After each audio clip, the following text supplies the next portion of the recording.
And we are live. Hello, chat. You're Howdy alive. ho. Hello. Is any of us ever really alive? This is just a big We're all simulation. dead right? on the inside. Just a simulation. The Matrix is watching you. Especially you, Reggie. You might turn out to be the next Neo, Go get Yes. him. just with a beard and mustache. Okay, D&D. We are playing it.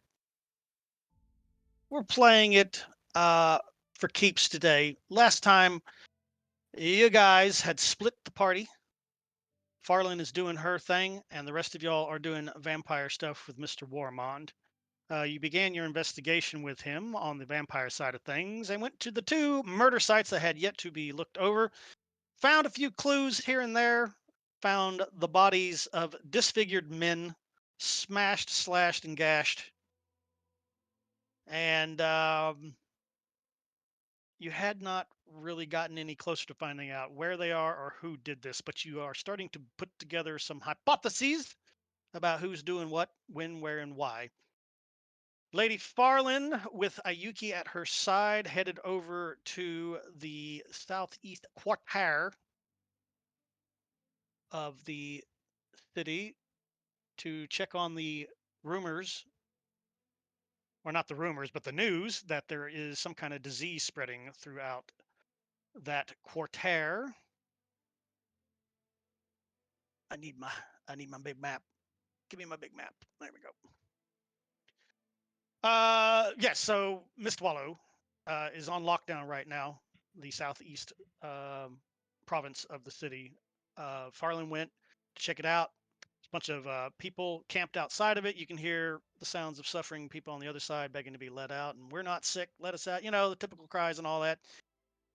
The wonderful sergeant in charge of the guards that are guarding the front gate talked to Farland and basically said, "There's nothing we can really do right now until you guys come in here and do something. We really need the church to do something."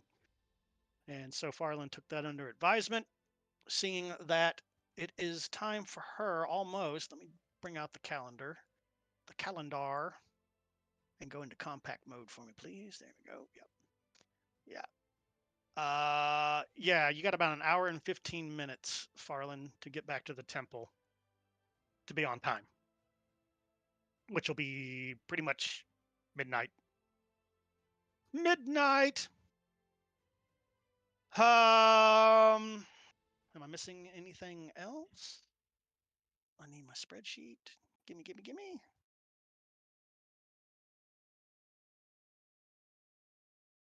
There we go. That's what I want. Okay, got that. So that's kind of where we're at. I think investigation team. We kind of stopped with you guys sitting on the rocks, pondering the evidence that you've already uncovered. Were you heading? You were going to head somewhere next. Do you remember where you're going? And if not, it's time for you to make something. It's time to make a new plan then. I did not write down where we were going. Damn it, Mary. I think You were with the dude. The guy. yeah, we were looking to figure out. Yeah, I'm like reading through all the notes that I took. Yeah, you probably need to get caught up again. Yeah. You believe you had made a connection between the two Yeah. murder victims that you'd seen. And we were able to identify the second guy, right? Yes. I think we were headed to his house. Ah. Yeah, didn't Mary say she was wondering if it was like somebody killing a related. family? Yeah. Yeah. If it was my thought was that it was a wife killing her husband and son. Keeping it all in the family? Yeah. Okay.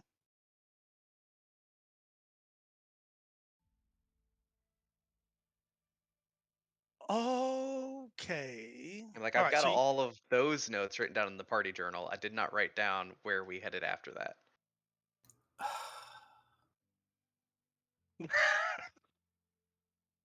Oh, my illustrious party. Well, it looks like you're going to be heading to that gentleman's house. Yep. Um, Why not? I've got nowhere to be until I run out of alcohol anyway. Yeah, sounds good to me. Bwah, bwah, bwah.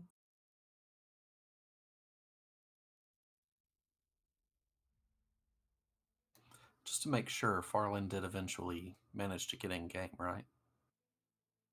I'm here. Yeah, Yep. Shows she's absolutely. there. Yep, she's here.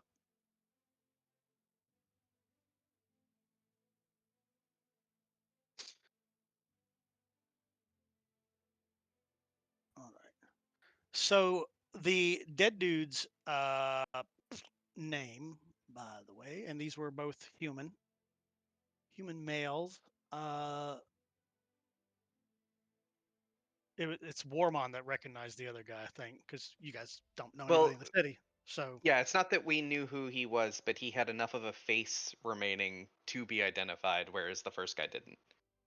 right. So you need to probably ask around the area and see Yeah. if anybody knows who this gentleman is. And then you wanted to find out where that person lived. Okay, gotcha. And then Farland, you're at the gate. Quarantine wall. Yeah. Yeah, you're at the quarantine wall. You're in the warehouse district, and right across. You have to go over the bridge of the river that's emptying into the bay.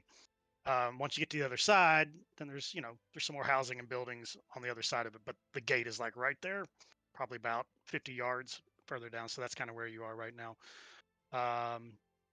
You got about an hour. Yuki was going to jump over the wall for you and go scout around, but you told her no, don't do that.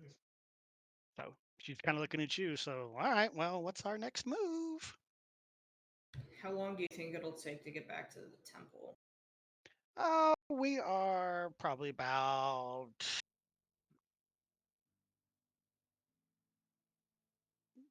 35 minutes, 40 minutes if we hurry.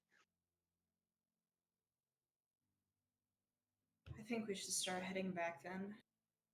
Better early than late. That's what my old sensei used to say. Early is on time is late. Okay, well, let's go. This way. Stick close to me because it's dark, it's after hours, and apparently there's vampires afoot.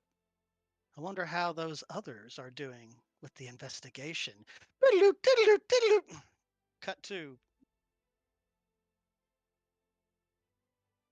All right. Well, Warmond has ingrained the guy's face into his memory, and he does have a little bit of spell casting abilities, aka minor illusion, so he can recreate a 3D representation of the guy. That's a handy trick. It is. So indeed. Warmond is like, given the late hour, there's probably wouldn't benefit us to go knocking on people's doors, so perhaps we should look at some of the other taverns in the area that are still open. That The makes man sense has I to me. love this idea. Try to stay sober, Sir Reginald, Too please. He's late. already not. Well, I hope your drunk fighting skills are on a whole new level in case things go horribly wrong. Sir, I'm a regular drunken master.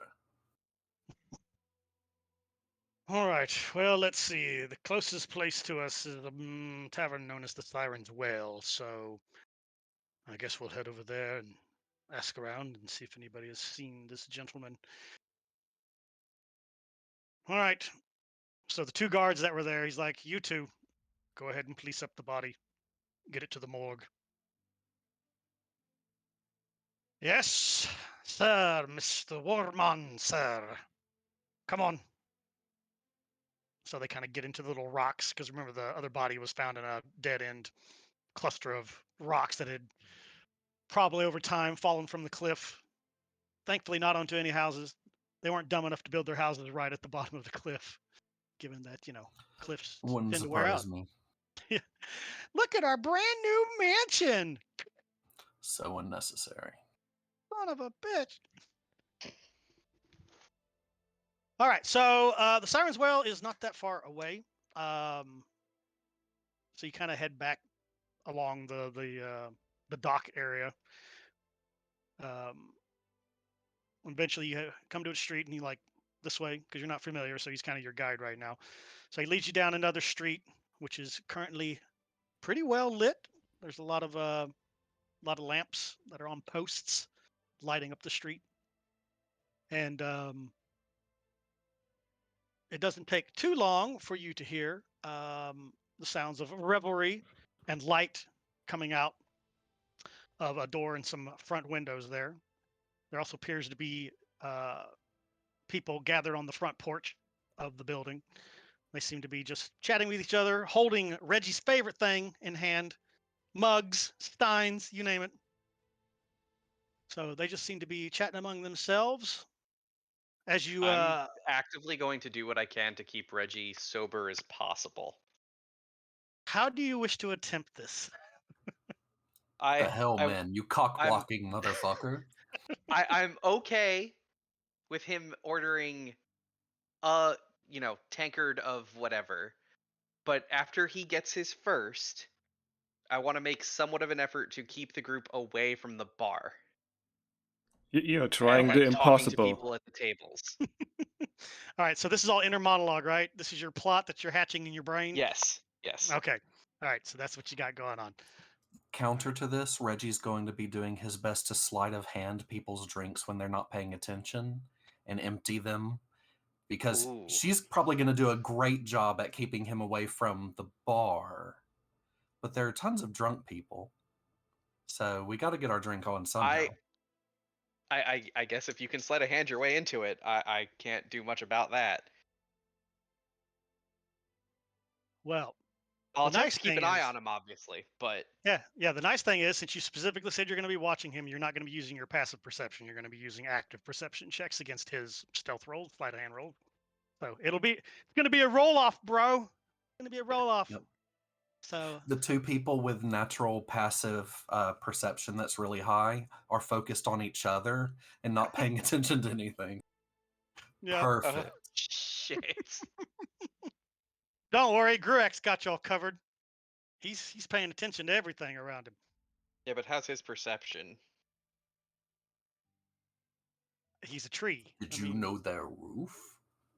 Birds tell me. I know everything. Ooh, I know everything. A little bird told me. My Disney Prince elven blade singer actually had bird companions to tell him things like that. They would also come and help him get ready in the morning. It was a blast. He So- wouldn't be a Disney princess without it. Yeah. That's right. All right. Gruak tips on Reggie's shoulder because he recognized now the bars are the place where the nice berry juice comes from. And he no. says to Reggie, berry juice? Just ask the man behind the bar. Gentlemen, ladies, What? remember we're here on business, not pleasure. Keep the drinking to a minimum, please. No, yeah. All right. So you arrive at the front of the Siren Song, which is another nautical themed tavern, since this is kind of where all the sailors come after hard days of work. And that's kind of what the clientele is right now. It just looks like peasants, hardworking class people, suspenders, tunics, dirty from the day. Lots of boys in here with the smattering of the ladies here and there. For it being very close to, let me accelerate time, 5, 10, 15. All right. Being very close to the midnight hour, this bar is actually pretty rocking and rolling. So you estimate it's probably 60% full, 60-70% full of patrons right now. A majority human, or those who can pass for human anyway, are sitting around here. There's a few elves here and there, a few dwarves mixed in here. There appears to be one halfling and one gnome who are currently staring at each other across a very small table to the right of the door. They've got some kind of chess game going on right there. Looks like they're probably halfway through it. They're eyeballing each other like two dudes about to just slug it out. Who's winning? I am As you kinda trained look in over- chess. Trained in winning? chess. Currently, right now, defensive. The gnome is playing. He is the black pieces right now, and he Okay. seems to be. Good. He'll He probably seems to be explode up. if he loses. Yeah. We lose more gnomes every year to chess. It's a terrible It's a tragedy. dangerous game. The most dangerous game. So you kind of see there's a few other people that have taken a little bit of interest in the game, and they look like they're in the process of betting, because why not? You kind of hear that idle chatter. I'll bet you 5 silver the gnome takes it. No, halflings, they're smarter than gnomes. I put 5 on the gnome. Deal. And you're wrong, by the way. We'll see. Just because gnomes can build things doesn't mean they're smart. Remember that last thing that they built? Cat caught half of the block on fire over there in Galian Heights. Remember that? Yes. Well, that's true. Yes, Reggie, we know. So that's kind of going off to your right there. There's not much standing room at the bar itself. You might be able to weasel 2 people in there, or one if it's Gruak occupying the space. Of course, Gruak, as soon as you duck down and come in through the human-sized door and then have to stand back up to your full 8-foot height, everybody's kind of looking at you closest to the door, and they're just like, huh? Haven't seen one of them in here before. No. Berry wine. Get us some tavern music. Hold on, we'll transition over to the Ham Hock Paradise real quick. Even though, oh wait a minute, I don't have to do that. I actually set up all We're the taverns. supposed to turn up the tavern music until we can't hear anything. That way we're yelling back and forth, right? Yes, correct, because it's really noisy in here right now. I actually did make a bunch of taverns. Hang on a second. Let's see here. We Aha, just need the tavern. music, not the whole thing. No, I need my transitions. Let me see here. We'll head on over to a tavern. Let me guess, you can't see anything. It's a black screen. I can see it. It's just real blurry. Yeah, it should be blurry. Right. I didn't get the tavern music. Hang on a second. City ambience. Let's see here. Aha. It's so quiet. I don't like it being that quiet. Let me see here. Aha.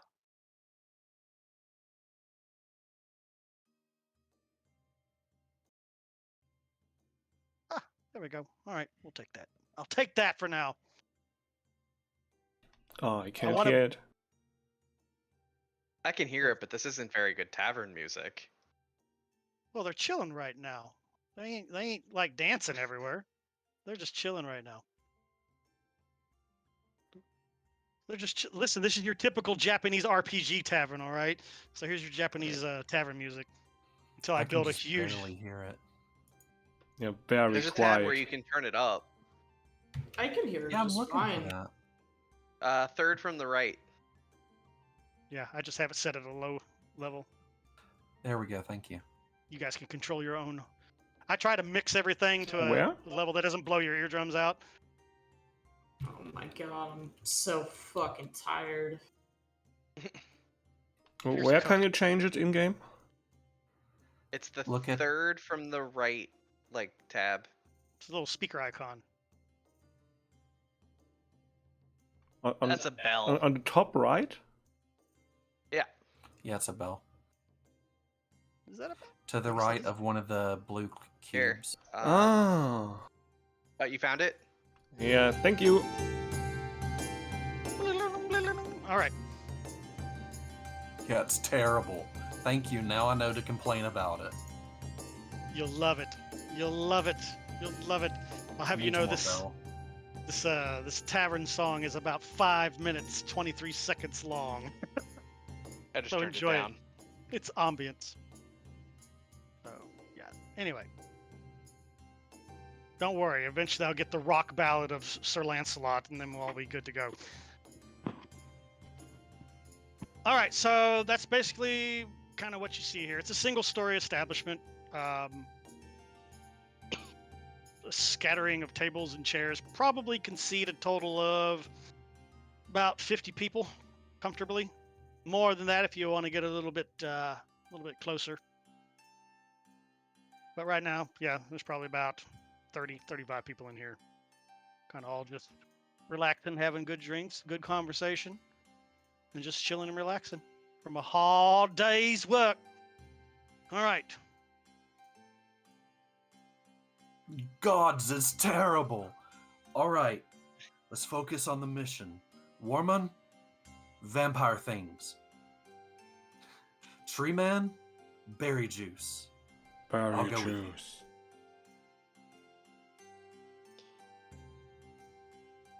Right. See Poor you in a Warman. shortly. Yeah, see you shortly. Well, it's not like the rest of y'all can conjure this up, so just keep your eyes open. Oh, Check. yes, yes. As I start asking around, if the vampire happens to be mixed among them, they may get agitated. Watch for body language, things like that. I'll See post you by shortly. the door. Keep an eye on everything. Reggie, you Okay. should stay with me back here. Reggie's trying to go with Gruak to the bar. Well, Mary Oh, says. come on, lad. Let's go on. Don't Mary- worry. I'll Reggie, show you go. what to do. Reggie, get a drink and then come back and wait by the door with me. So No we can problem, stop lass. people. I'll get Actually, drinks. are there any other exits that we can see? No, there's just the one here. There might be Okay. an exit behind the bar, back. in the back room. Yeah. Gruak Do I got some trust my mission better and judgment? Or should I be bad and have Reggie guard the door behind the bar? I mean, you can try. It's just a bad idea. Wait. The door by the... Yeah, I'll guard that one. That sounds great. yeah, Gruak got some mission. He goes straight at the bar. Ooh, he's gonna occupy that space that's just big enough for one Treloran. That's right. I am going to post up by the door and keep an eye on the room. Watch for Okay. any people that are starting to make weird moves. So Warmon kind of just starts with the gnome and the halfling, and kind of crouches down to their level. Gentlemen, my apologies for interrupting your fascinating game, but I'm wondering if you know this gentleman. The gnome and the halfling are. They like want to look to like acknowledge the guy, but they don't want to take their eyes off the other guy, right? Just in case there's some shenanigans going on, you know, pieces moving that, you know, shouldn't have been moved and things like that. I'm sorry, sir, but we're right in the middle of a very important game, and this one here likes to cheat. What? Lies and slander, I say. He's the cheater, not me. Remember that last championship we were at? Yes, the one that I won fair and square. Yeah, right. So, I will ensure that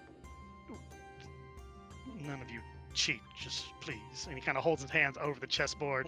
And so at that point, when it's right in their face, they kind of look up at the Bill Nye the Science Guy head swirling around in his hand. Woo!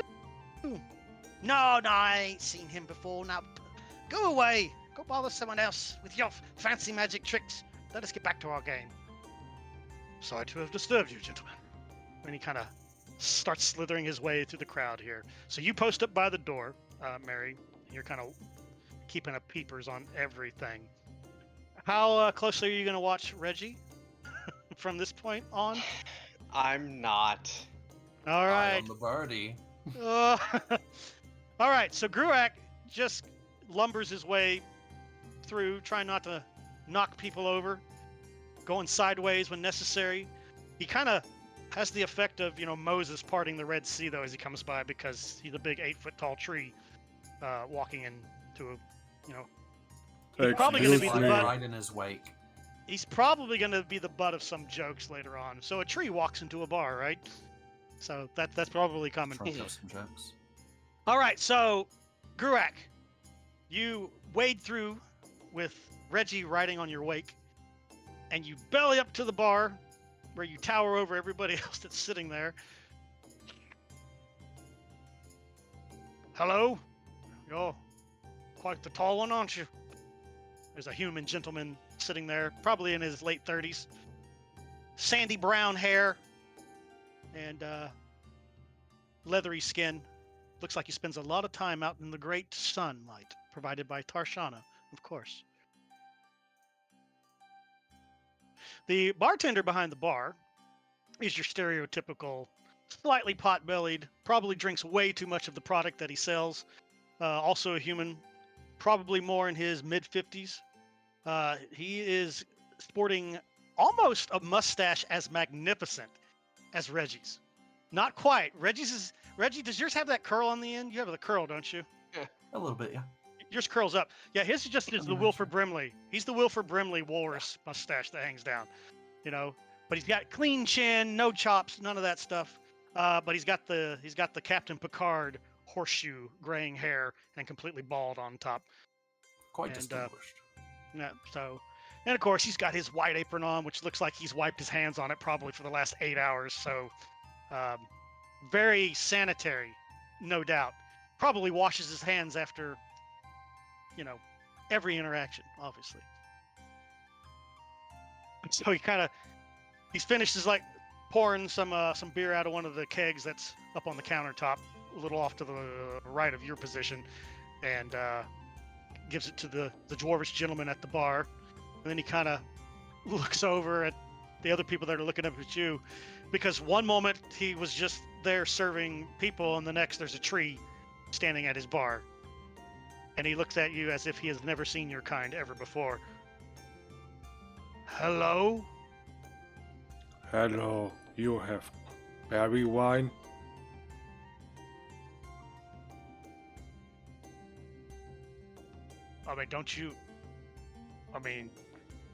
We have wine, yes. Sir? What wine with berry?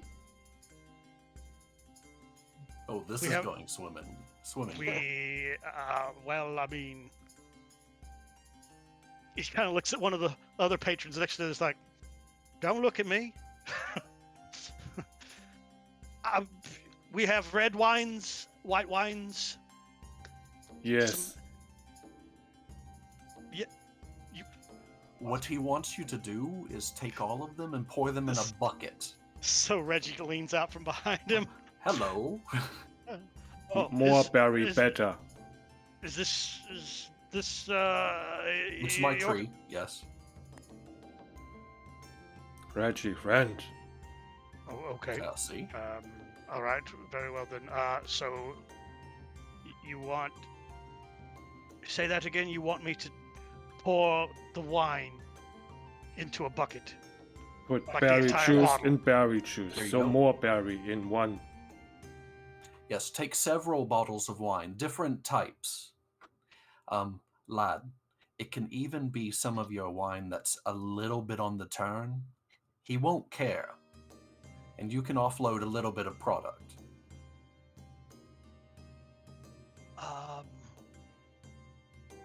Well, okay.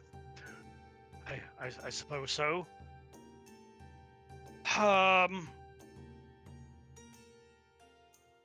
And I'll have a bottle of one of your best clear liquors while you're about it. Very good.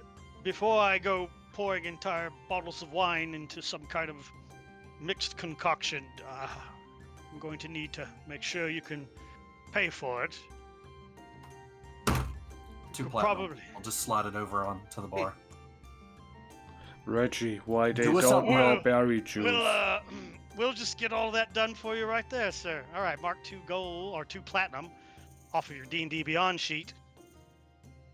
So the next time you import, it'll update in-game. Reggie, why they don't know berry wine? This not good I bar? don't know, lad. I suppose not. When we spoke to that person, they assured us that it was...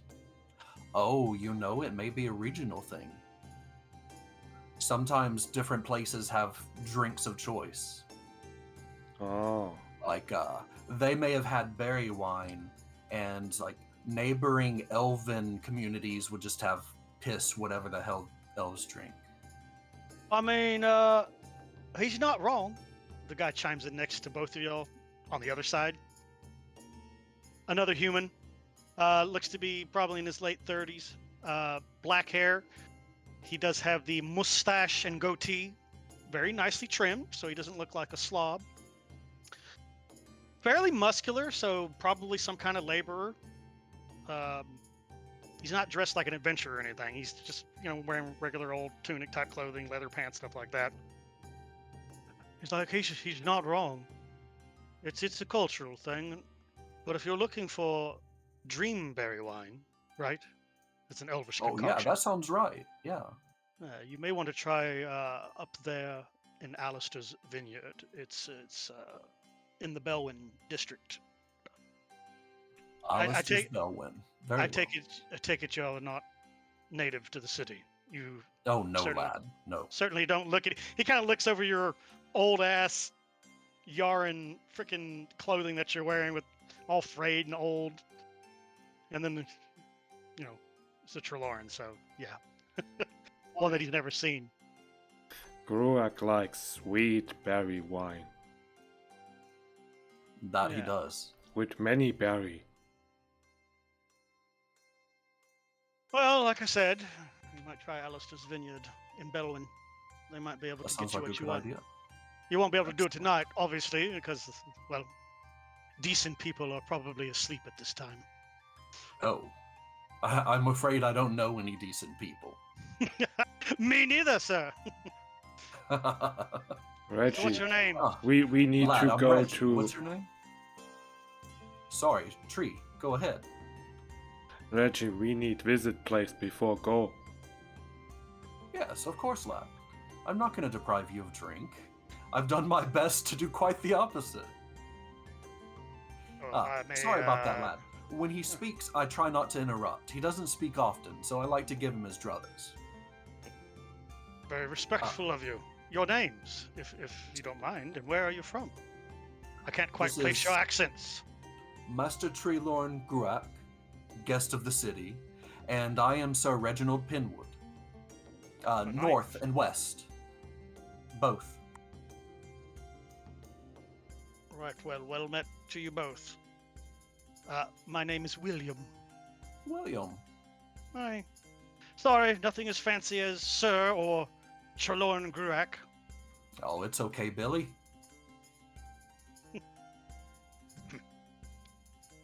Gruak, Guardian, Lake Serene. Yes. Oh, Guardian of Lake Serene. I don't know what that means. I He's assume in that's with a, the druids. Tashana. that would make sense. That would make sense. I believe there's one of your kind that walks around the Gellian Grove over by the Mage Academy. Yes, Yeah, we saw him, didn't we? friend. Beard Billow or whatever his name was. Yes, I don't him. know his name. Yeah. Never been there. I just know that there's one there. He had a nice female companion as well. I'm rather jealous of the druids if this is common. Rather like it. I hear the druid that tends to that grove is quite a fetching lass. It's true. Again, I've never been there before. I'm not much one with nature myself, but Yeah. you know, to each their own. But I've woken up in nature often enough. Gruak grows a little flower and hands him over to him. You can start now with nature. Well, that's just Tinder. He lays it on the bar in front of him. Thank you, Master Gruak. I appreciate the gesture. So, just visiting? Or sightseeing? Or planning on moving here? A little bit of the first two. We've decided to go adventuring. So, we're adventuring. Yes, you do have kind of a rough exterior about both of you. You look like hearty adventurers. I prefer to think of it as a tough veneer. Have you been to many places in your journeys thus far? Not really, no. We did get to enjoy a nice teleport across the continent. That was fun. Gnomish didn't explode either. You're far braver than I am, gentlemen. Far braver than I Believe am. me, I was kicking and screaming. Gruak not Yeah, like very dizzy. Yes. I hear some pretty bad rumors about that place. So anytime I'm on that side of town, I tend to give it a wide berth for fear of that. That's a good idea.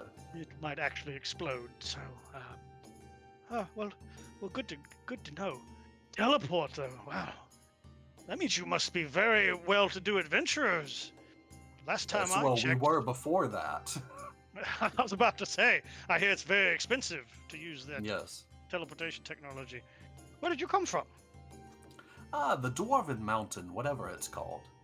They owed us a favor, so they chipped in on it. Still didn't pay for the whole thing. Ah, yes, Greedy that would dwarves. be Stonehern. I've never been that way myself either. I've kind of lived around Eloy all my life and the surrounding countryside. But Oh, I understand what it's like to be a local lad. Don't worry. No judgment. well, it pays to keep my wagons in order, and I carry goods and people around, and I make a pretty good living here as a wagon master. Nice lad. So it's honest work. It gets the job done, and I get to see more of the beautiful city that I've grown to love over the years. You see a lot of the city? Oh yes, I've been to every part of the city, forwards and backwards, up and down. I've been hearing about a couple of grisly murders going around. Have you heard anything like that? Oh, aye, sir. There's been talk of murders. 8 or 9, last time I checked. Gods. That's That's what a I lot. said. Well, I mean, it's a city. It's a very large city, right? And there can't be guards 24/7 everywhere. There's just too much city. But for the most part, it's law-abiding citizens, and we are people run by laws, right? And it works here. In fact, I hold to my opinion that there's no greater city, no greater kingdom in all the world for those seeking freedom and respect and justice. Or to live in a crack in a mountain. Oh, I see what you mean there. So, well, it's more than a crack. Made by mages, don't you know? This isn't natural. None of Really? this is natural. Oh, Oh. aye. Aye, no, this is... that makes a lot more. This whole time I've been thinking someone wandered up and was like, hey, there's a giant hole in the fucking mountain. Let's build in there. Oh, no, sir. No, sir. magic. That makes a lot more sense. Oh, yeah. Just Well, I don't mean, think of that. the city has a long history. It's been here since before that damned gate was created, and it rained down all the different chaos on us and brought fellows like this, into our lives. But the city's had a tumultuous history, sir. It's been destroyed a few times over. In fact, this city's probably built on the ruins of the last 3 incarnations of it. But, no, long time ago, I think it's probably been about 1,500 years. So before the gate, some of them mage types, right? They were looking to come in here and rebuild the city because it had just been destroyed. And so they came up with the idea of just kind of getting rid of the old and starting anew. And so they dug down to the sea. Just shove her right on in there, huh?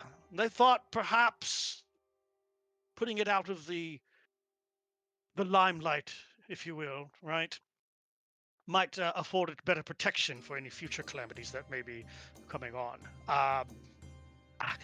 I'm not one for city defense, but it seems pretty solid here. Yes. Although I hear people worry about, what if? Well, you're a knight. I assume you've been in battles before, yes, sir? Once or twice. Ever been in a siege? I've been near one. So, as you know, the city is built down into the valley, right? But up on the cliff walls, we have very tall, defensive battlements. So, if the enemy were to assault the city, they must first get through this layer of battlements that are up on the cliffs. And I don't know if you've noticed, but they're high cliffs. All the way down near the river, all the way down near the bay, those cliffs are about 500 feet tall. So, if the enemy was to breach those walls, how difficult do you think it would be for them to rappel down 500 feet into the actual city to begin attacking it? Oh, lad, with enough magic, they don't have to even do that. Just knock the walls in and let it fall on the city.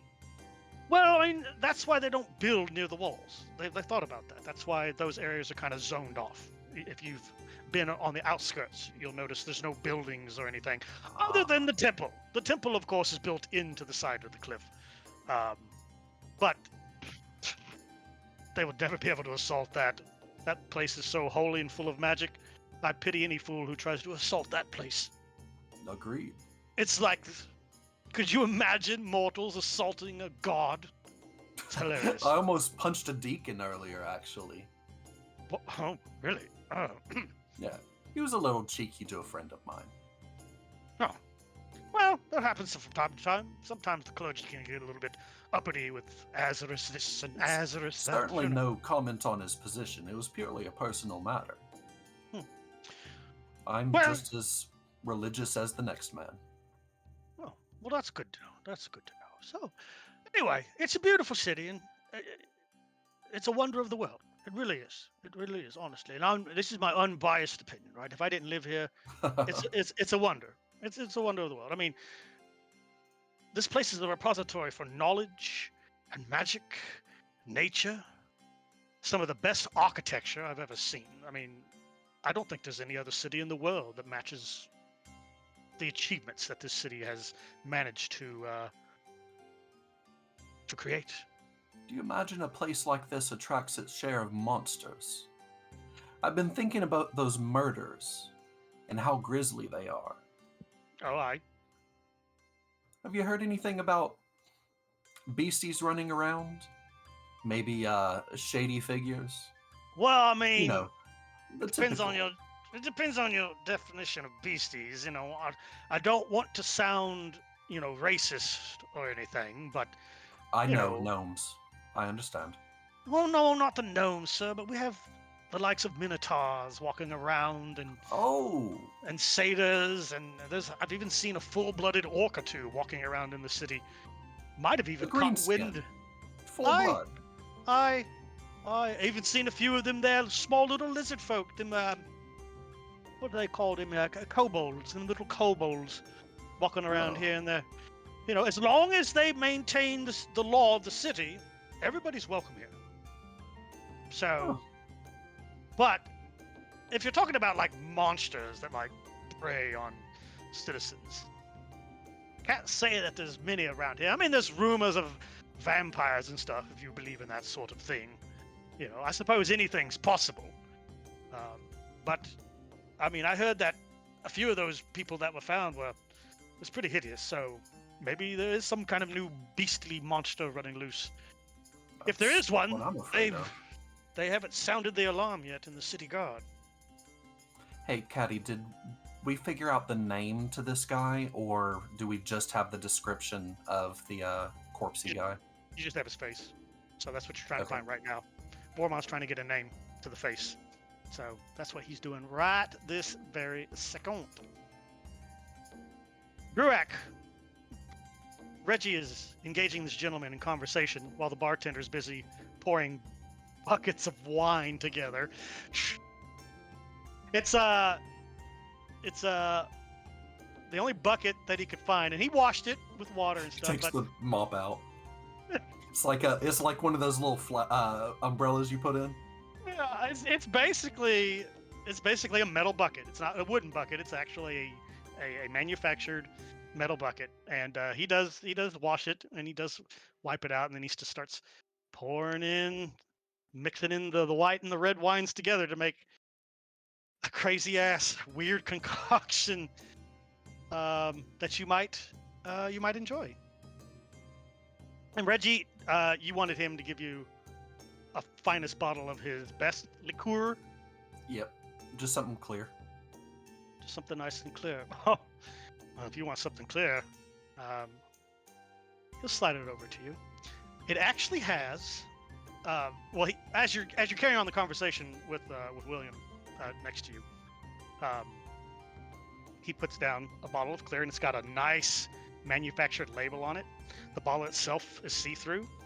There's a bit of a fizz inside with the liquid and stuff, but it does have the logo for Alistair's Vineyard on it, so it is a legitimate Nice. location. So that's kind of what's going on there. So Gruak, you're listening into Reggie doing his thing. Are you doing anything else? I'm more focused on what the bartender is doing with the berry juice. Okay, so your eyes are focused on him while he's mixing up your. He takes the mop, puts it in there to kind of add a little bit extra flavor to it, you know. Well, there you go, lad. That's good. I mean, you told him he doesn't really care, so you know it's all good. But no, he kind of does like, kind of mix it together. But he uses a rolling pin, like you would knead dough with. So because it's the thing that was the closest to him at the time. So he's just getting all that done. Mary's gone dark on me. I'm While here. Mary's not paying attention, I'm here. Reggie's gonna talk to the bartender and get him to give him a glass and another bottle of his weakest, clearest wine, just the weakest shit ever. And Reggie's gonna tuck away the expensive drink, and he's going to try to pass it off as if he's just drinking this light shit, so Mary won't get on his case. But he's gonna be refilling himself from the stronger liquor. Clever little So we're shit. gonna try some shell game here and see how that works out. Look, it's Okay. water. It's clear. Man, the lengths he will go through just to not be hassled. Okay, so you're being tricksy. You're being very Yeah. You're being very tricksy.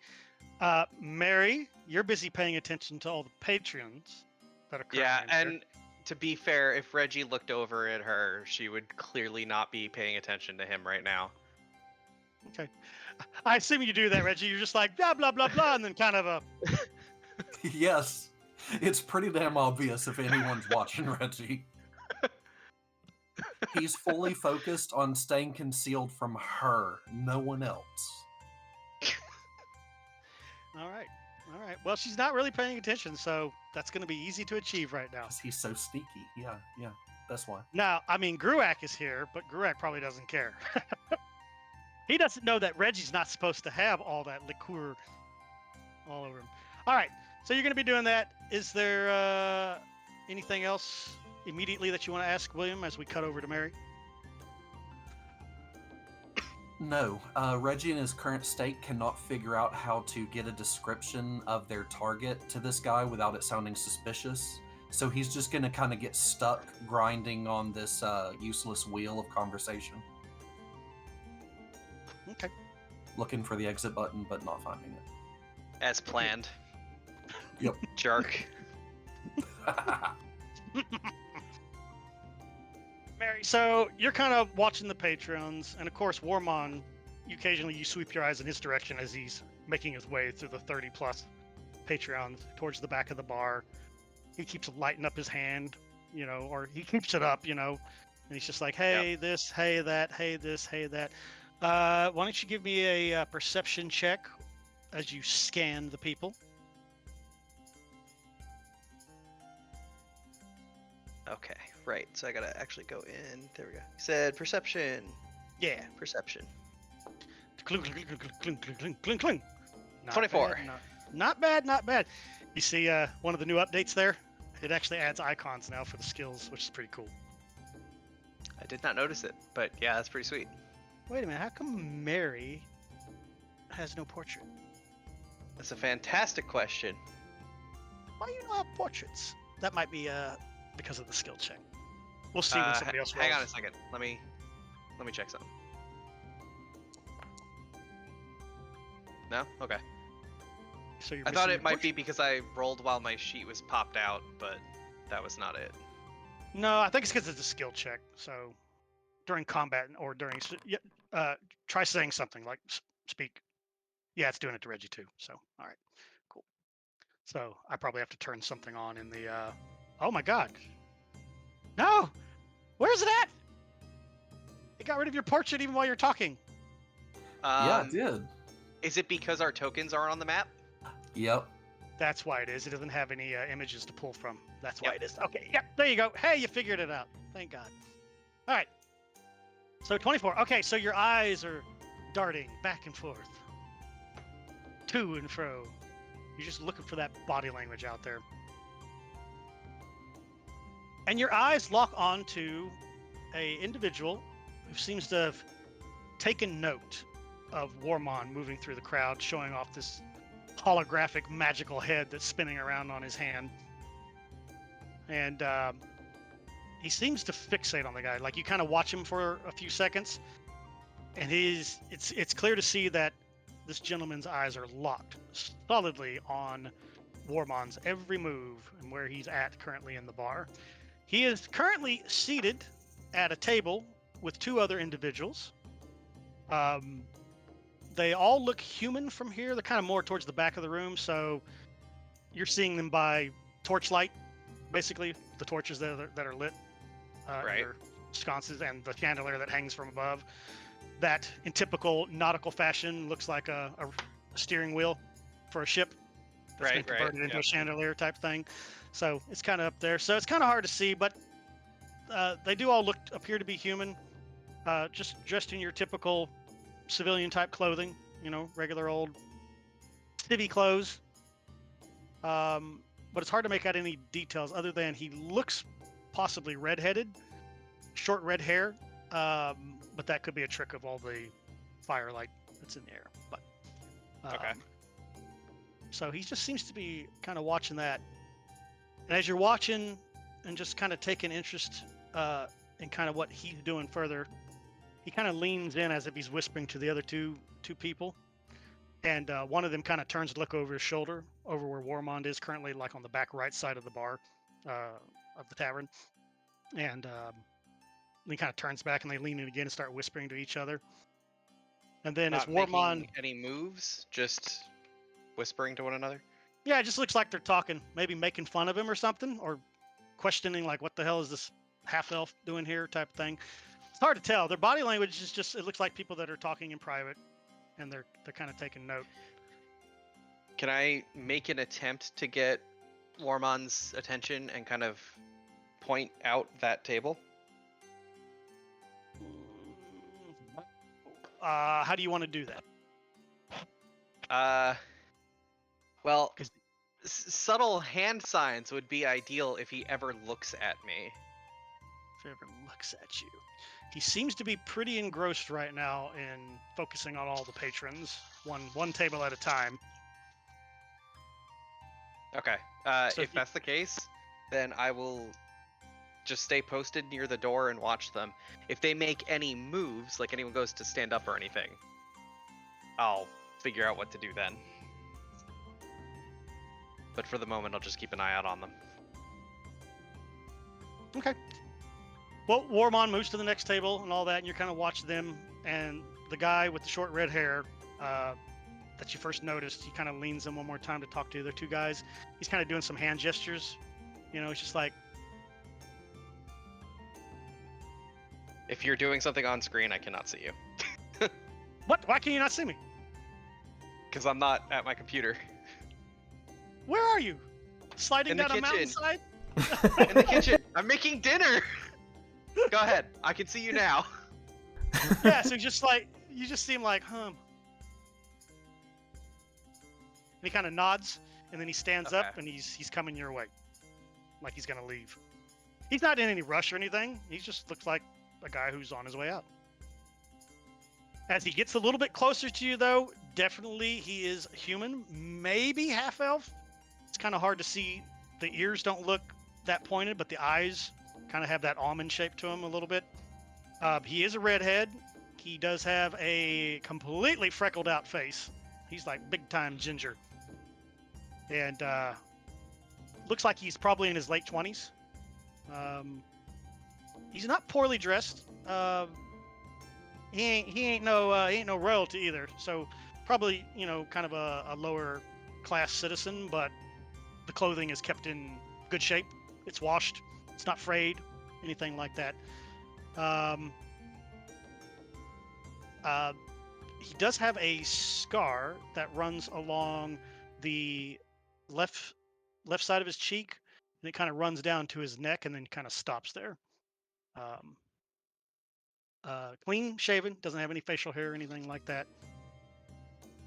That's kind of what you're seeing as he's walking towards you. He doesn't appear to be armed either. You don't see any weapons on him visibly. How far from me right now is Warmond? Warmond's at the back. He's kind of in the. Okay, so pretty decent for me. Yeah, probably. He's probably a good 80 feet back there. Shit. So he's getting close to the table where this guy just came from. He's about 2 tables away from those individuals. And they're just sitting there, busy enjoying their whatever it is that's on the table there. Is Reggie looking at me at all? Reggie, where are you currently looking? He's probably keeping an eye on her as he's refilling his glass from his personal stock. Okay. Reggie does kind of look up to you. He looks like he's doing something. Then I'm going to try to hand sign to him to the table that guy left. Do you know Thieves' Cant or anything? Do we have a language in common here? I don't have Thieves' Cant. However, I imagine something, like index and middle finger pointing to the eyes, point to the table, as subtly as possible would still get across. This is the table he was at and is now empty? No, there's a group there. There's still 2 there. And Warman's headed there. Trying to figure out how Reggie would interpret this. I'm just picturing you guys doing baseball shit. Tugging the ear. Yep.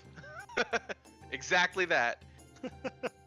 Trying to be not subtle, not flail around like a wacky inflatable tube guy. Well, thump Gurak on the trunk. You stay right here, lad. Make sure you get your drink. And then in a follow-up to that, if that guy does pass me and leave, I want to follow him and hide, like stealthily follow him. You want to shadow him. Correct. Understood. Okay. Well, he does pass by you on his way out the front door. And by the way, the front door isn't closed either. It's open. And it's like been propped open with like a brick on the ground. So this is come and go as you please. Party night, basically. Has the people at the table noticed me at all? Like, they're not keeping an eye on me, right? No, they're busy talking to each other. And occasionally looking back at Warmond. Okay. In which case, I'll wait 15 seconds after that guy leaves, and then peace out behind him and shadow him. Okay. Reggie, what are you doing? Reggie is making his way over to that table. He's going to try to beat Warmond over there by at least like a few seconds. He's going to make a very drunken entrance, probably half fall into the empty seat, spill a little bit of his cheap wine, and generally mumble happily, but mainly just try to get his ass in the chair and part of that table before Warmond gets over. Let us They're like, what the fuck is this shit? Let us ruin all of your plans because you're putting on a I didn't know show. we planned. You're putting on a show, right, to get into the chair. So I'm going to make this a performance check on you.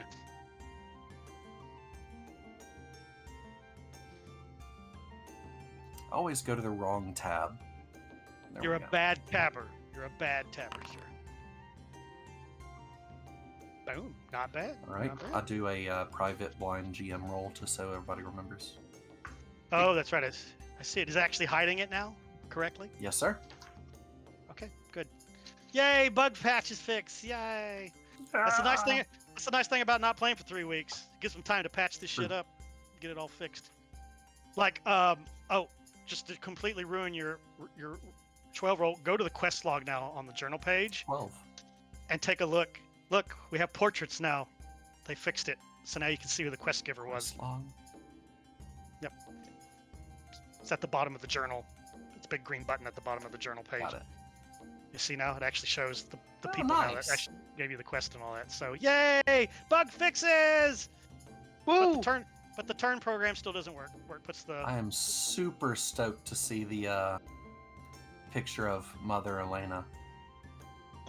Nice. pretty dope. She's pretty dope with her 2-colored eyes. Oh yeah, I'm sure she had eyes. Somewhere. Reggie, were you looking? Well, What? I guess you're not Did dead. you see her outfit? Come on, man. You may be old, but I guess you ain't dead. No. All right. So Reggie, a 12. I just ruined it for you Oh, by 12. telling you it was a 12. My immersion. Yeah, I've ruined your immersion. All right.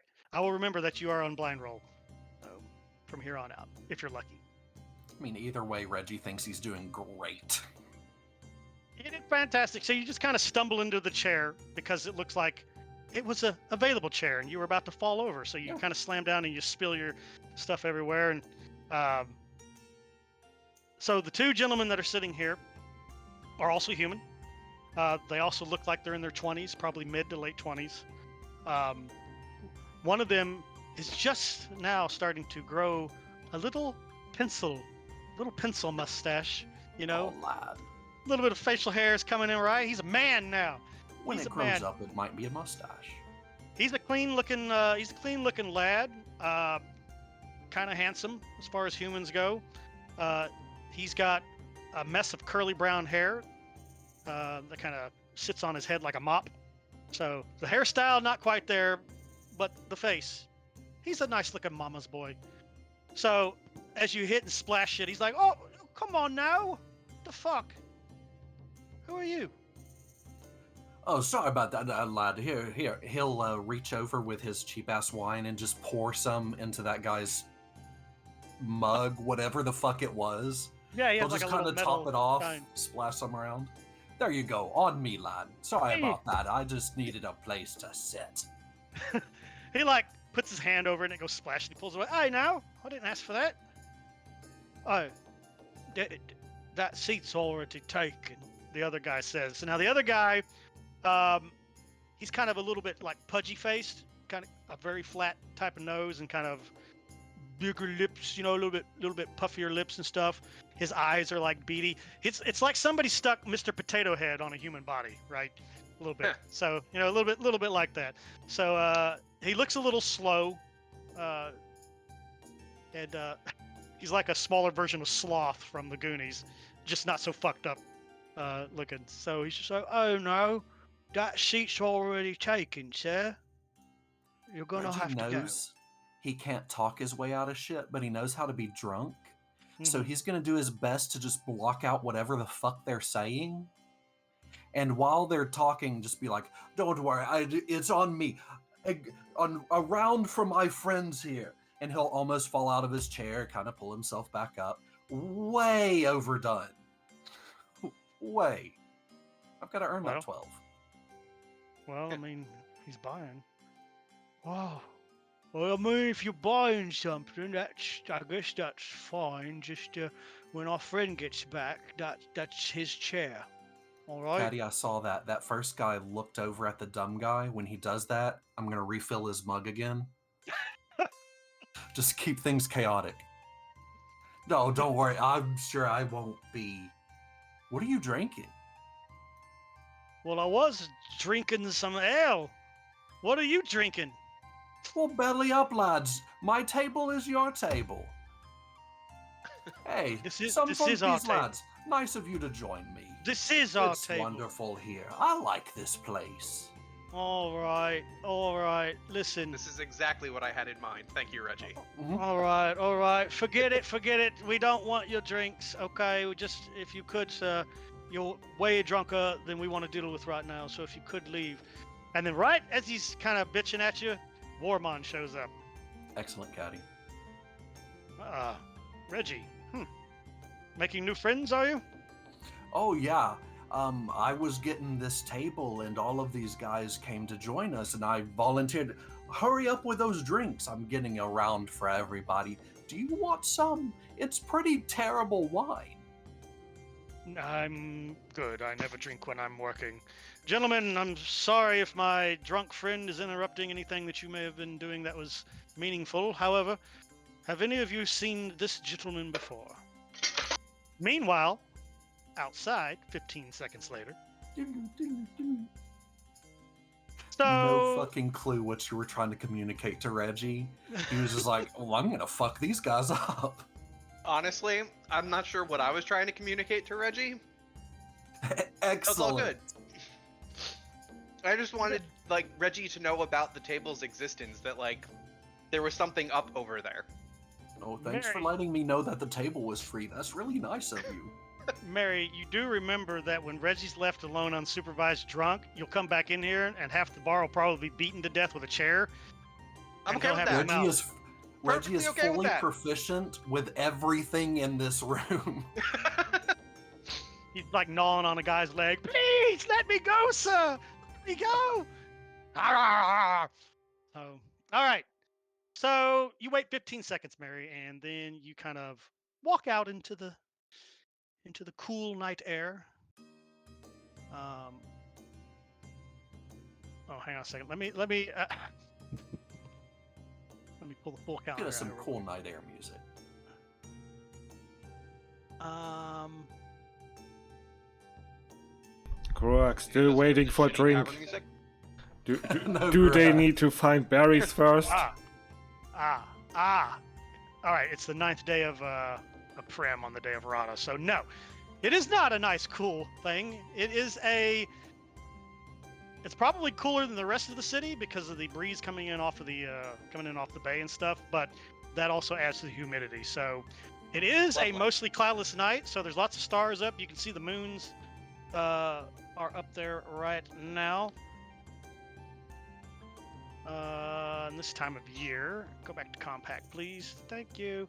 So this time of year, so Glitter Moon is a crescent. That's the moon closest, the blue-green one. And then Shrevis is looks like it's waxing, and then it's a full moon on the dark moon, the one that's way, way out there, about the size of a marble to your point of view. So it's way out there. It always looks really sinister too, and it's like, because it's like a bloodish red tone. So that's kind of what's going on up in the sky, and of course, you can see part of the galaxy, dust, stuff like that. So beautiful night tonight. Hardly a cloud in the sky, but it is a little warm and it is a little humid. But there is a nice cool breeze coming in off the harbor. So that's kind of what everybody's feeling right now at 11 o'clock at night. And actually, I'll fast forward time another 10 minutes here. So you come out into the warm air, keeping an eye on the gentleman there. Go ahead and give me your stealth check for shadowing this guy. Boom goes the dynamite. That's as good as you can get it. I'd also That like is- to point out that if, and it's a long if he has dark vision, I am invisible to him. Yeah, probably not. He looks pretty human. Like I said, he could be an elf. Some half elves, half elf. Some half elves, lean more towards their human ancestry.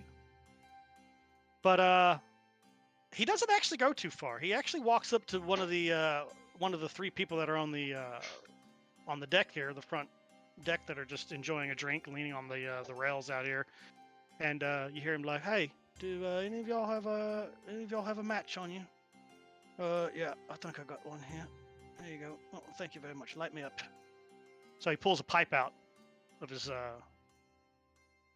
clothing there and kind of starts filling it up, probably with pipe weed or something, and sticks it in his mouth. And he takes a match and he kind of lights it up. And then he just kind of leans on the rail, apparently enjoying the night air right now. You just kind of slink off into the dark shadow, probably slink right around the corner into the alleyway, and just kind of keep an eye on him in the dark from there. Yep. How long do you watch him? Until I either hear commotion from inside, or he goes back in, or leaves, or I get something more interesting happening. Okay. All right, for now, it just looked like he's enjoying his pipe weed. Okay. Meanwhile, back inside at the table.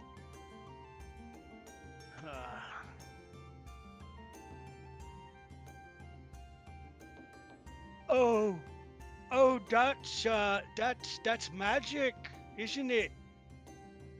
The one, the one slow gentleman is saying. Oh, that's very nice. Hi, isn't that Donato? And the other guy looks. Yeah, that's him. What? Why do you have a picture of Donato conjured in with magic? Donato, you say.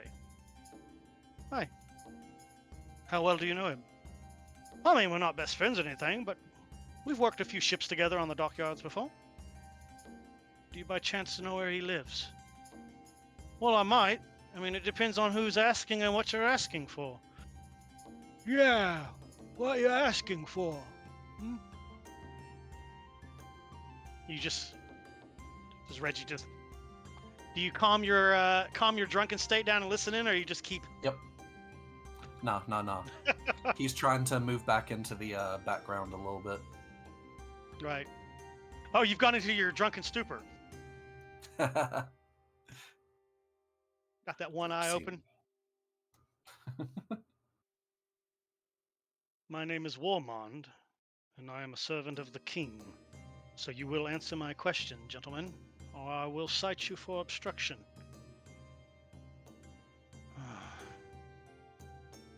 All right, well, yeah, we know where he lives and all that. Is he in some kind of trouble?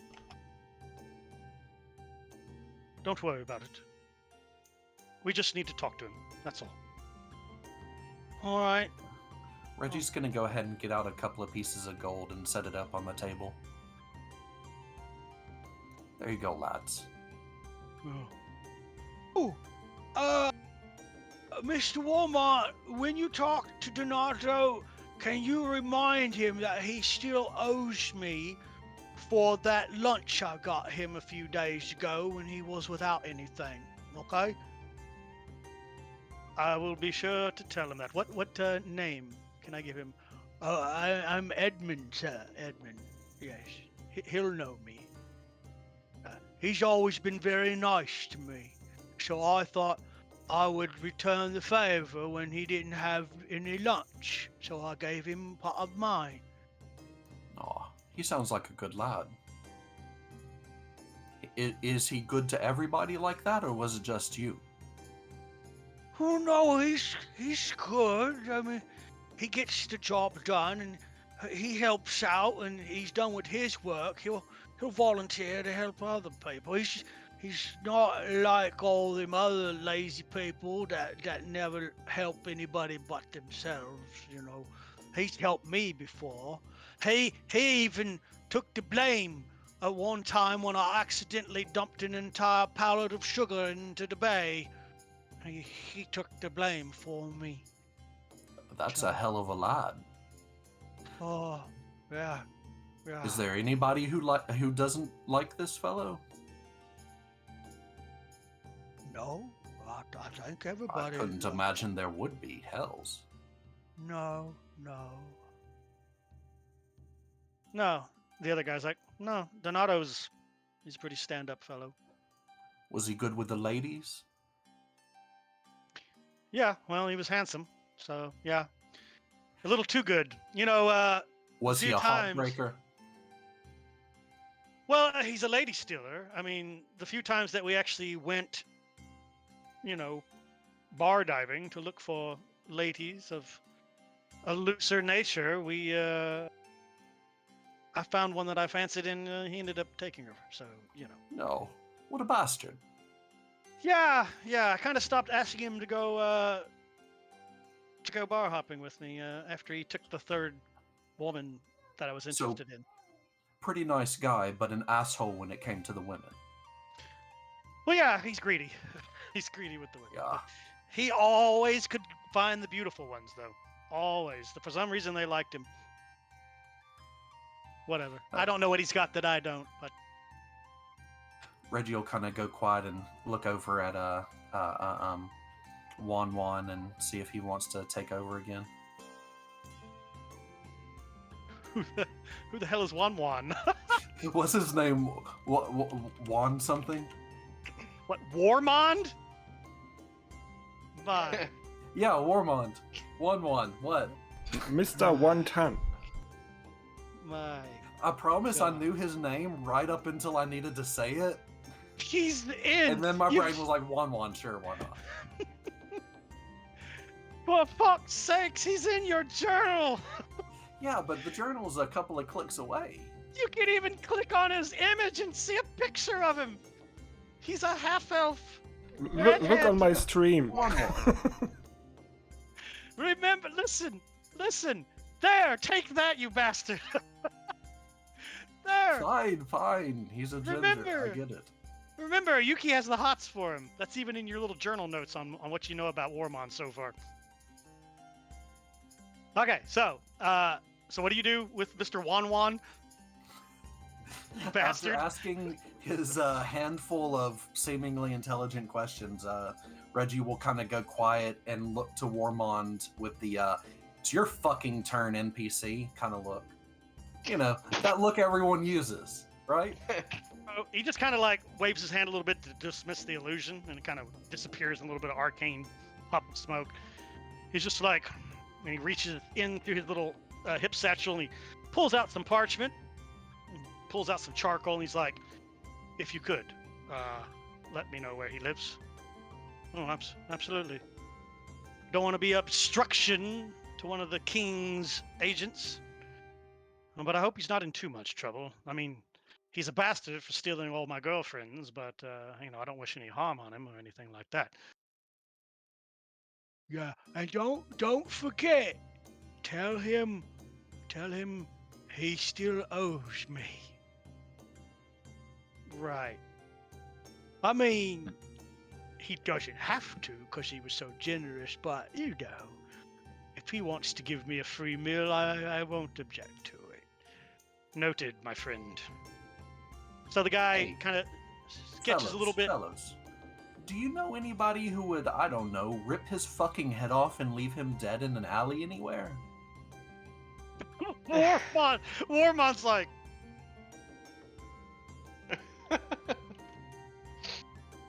oh, I'm tired of beating around the bush. that's And you fellows are friends of this guy, so speak up. Let's help out your friend. What you mean, head ripped off, sir? That's ghastly. It was ghastly. Do you know anyone who would do that to him? Wait, are you saying Donato's dead? For real? He's dead as hell, man. Wait. Poor Warmont. Do you know this drunk man? I'm starting to wish I didn't. But yes, he's with me. And keep your voices down. I don't want to cause a panic. But yes, I'm a bearer of bad news. Your friend unfortunately was found murdered the other night. Horribly disfigured. We want to catch the fucker who did this. What can you tell us? Nothing. Nobody would want to rip his head off. Disfigure him. Well, he's not going to be able to pay me back now, is he? No, he's not, lad. Was he dumb enough with the lasses that he would go down a dark alley with one? I mean, We've been hearing rumors of a lass who's capable of doing this, and she's supposed to be quite the looker. what kind of woman I can know. It's that disembowel kind and of tear a woman. man apart? Exactly. No, what kind of woman can disfigure a man in such a way that you're describing? Use your imagination, lads. Whatever it is, we're gonna find it and kill the hell out of it. But was he that dumb with women? Oh, you're not saying there's some kind of monster in the city, are you? No more than usual, lad. The city's full of monsters. You're fine. I'm sorry. I've got to go home and make sure my mom is okay. Oh, there's a good lad. You should have been doing that anyway instead of drinking. It's bad for you. You So gonna he drink gets that? up. So he's already like up and moving through the crowd and stuff. He left his drink behind. He's panicking. He's up there on the way.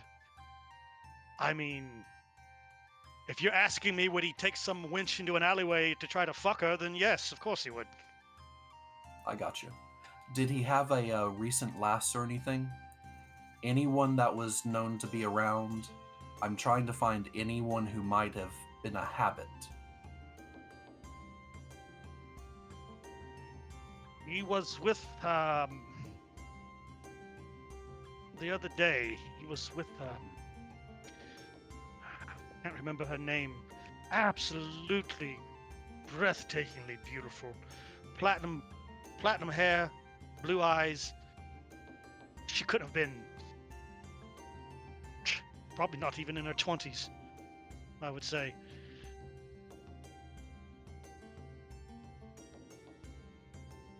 She was probably one of the most beautiful things I'd ever seen, but I didn't want to butt in, so I just went about my business. Was she dressed like she's from the lower quarter or the upper? I thought her dress to be a little bit fancier, like what they wear up there in the Galilean Heights.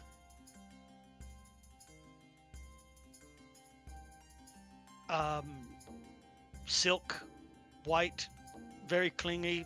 She was beautiful, sir. I mean, they don't make them too much more beautiful than that. That's nice. Good for him. I hope that he had a good romp before everything went down. This girl, sirs, there's no way this girl could have done that to him. Not even if she had a knife on her. She was very petite. Slender. Lad, that doesn't always mean a whole lot. People have magic. You've got to keep that in mind. I've heard of wizards that can use magical invisible hands to do the exact same thing.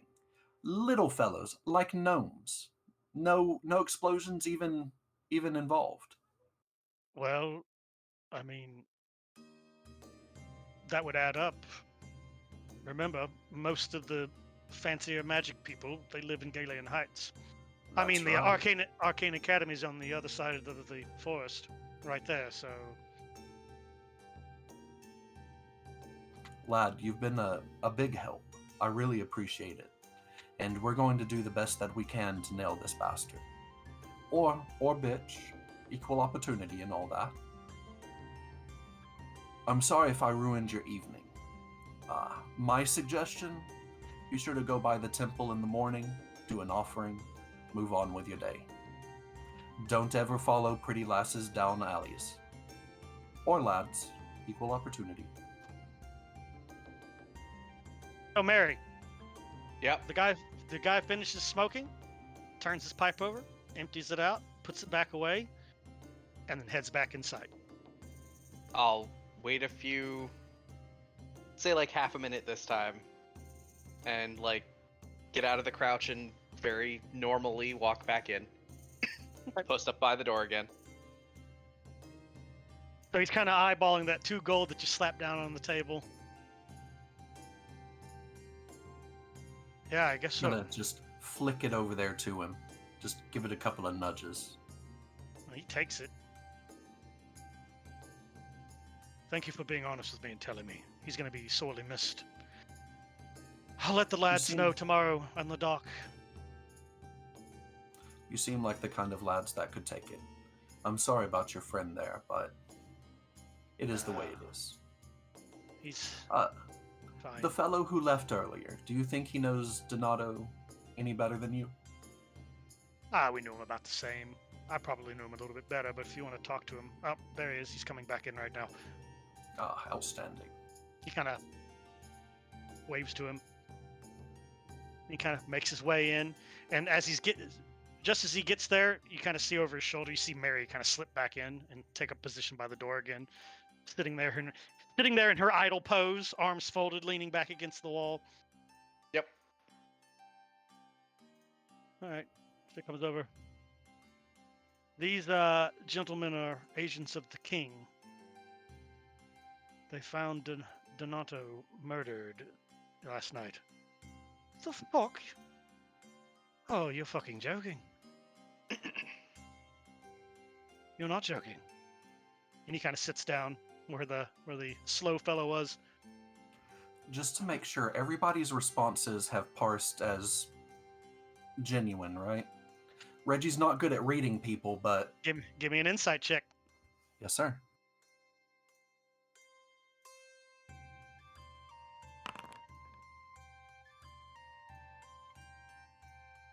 Oh, you're not terrible at it either. You got a +3 in it.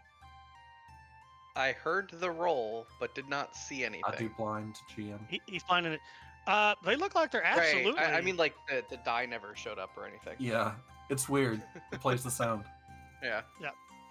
Well, I mean, it wouldn't help if it was there, right? You'd see it. I suppose that's true. Yep.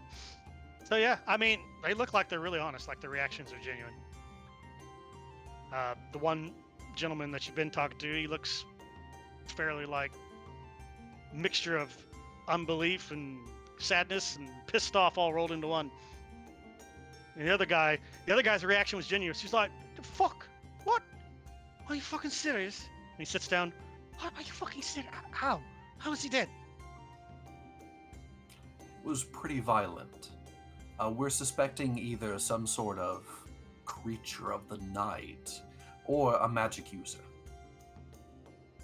Well, when the hell did he die? I just saw him yesterday. Yes. So, lad, what we were getting from your pals here is that Donato had a weakness for ladies, and Oh, he yeah. was recently seen with a real knockout. Someone who might have caused him to have enemies or something along those lines. Can you tell us anything? Like, he seemed really nice. Did you know of any altercations he had other than stealing women? Oh, he was telling me about her yesterday. Wish I could have seen her. I know. I mean, the only thing I can think of is, I mean, he fucked another man's wife once, but that was months ago. He bragged about it. You don't think the husband found out finally and just gutted him? He bragged. Do you know who this man was? Who the No. wife was? No, I don't even know if he did it or not. It's probably just bragging to brag, as if he needs to. Every time we go out with him, he always steals all the women. Yes, he sounded like a real cock. So, a few months ago, he slept with another man's wife, bragged about it, but you don't know anything about the couple or whether or not it actually occurred. He just was saying, hey, there was a lass, she was this guy's wife, and I gave it to her. Was there anything else? What? The woman's name was Brooks. But- There we go, Brooks. Yeah. But I don't know a Brooks, so. Do you know a Brooks? No problem, lad. No. No, as far as I know, it's just another conquest for him to put on his bedpost notch. I guess he won't be doing that anymore. No. And don't worry, all these disparate parts will eventually form a whole.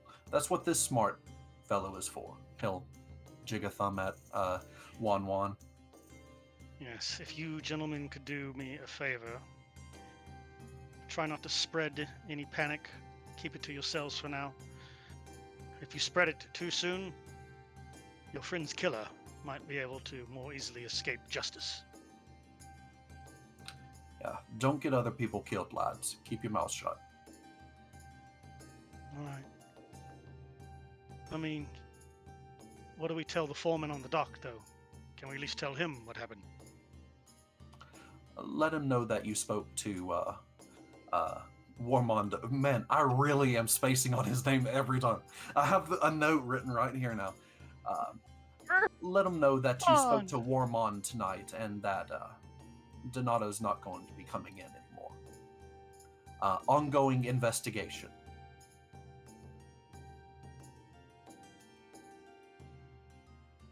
Note. All right. Anything else? If not, I think me and my friend are going to drink to Donato's memory. I was telling your friend earlier, I suggest you drink to his memory and tomorrow get your asses to the temple. Not bad advice. Pray for the protection of Azarus. Because if this beast is still on the loose, any one of us could be next. Well, not me. That's true. Not me. I know how to fight. I'll fuck him up. Tries to do that shit to me. I'm sure you'll do just fine, lad. He looks really like a tough lad, right? Like, he doesn't look phased at all. Like, he's serious. Like, he really thinks he can fuck this person up if they were to come at him. We all know those guys. Yep. I appreciate it, lads. Yeah, they're the Come ones on, that are usually stabbed 42 times and shot 3 times in the head Yep. the next day.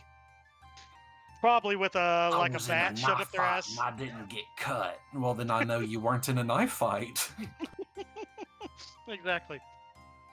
All right. Well, Warmond kind of stands back up to his full height, and he's just like, Yep. Let's go. I think we have what we need here.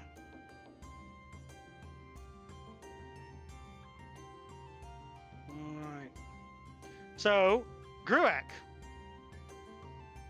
While all that was going on over there, a giant bucket of wine piss has been delivered to you, sir. Here you go. Sweet berry juice. Yes. Yes. Good. I hope. Like I said, if you're looking for the real thing, you're going to want to go to Alistair's vineyard. Yes, thank you. We'll visit.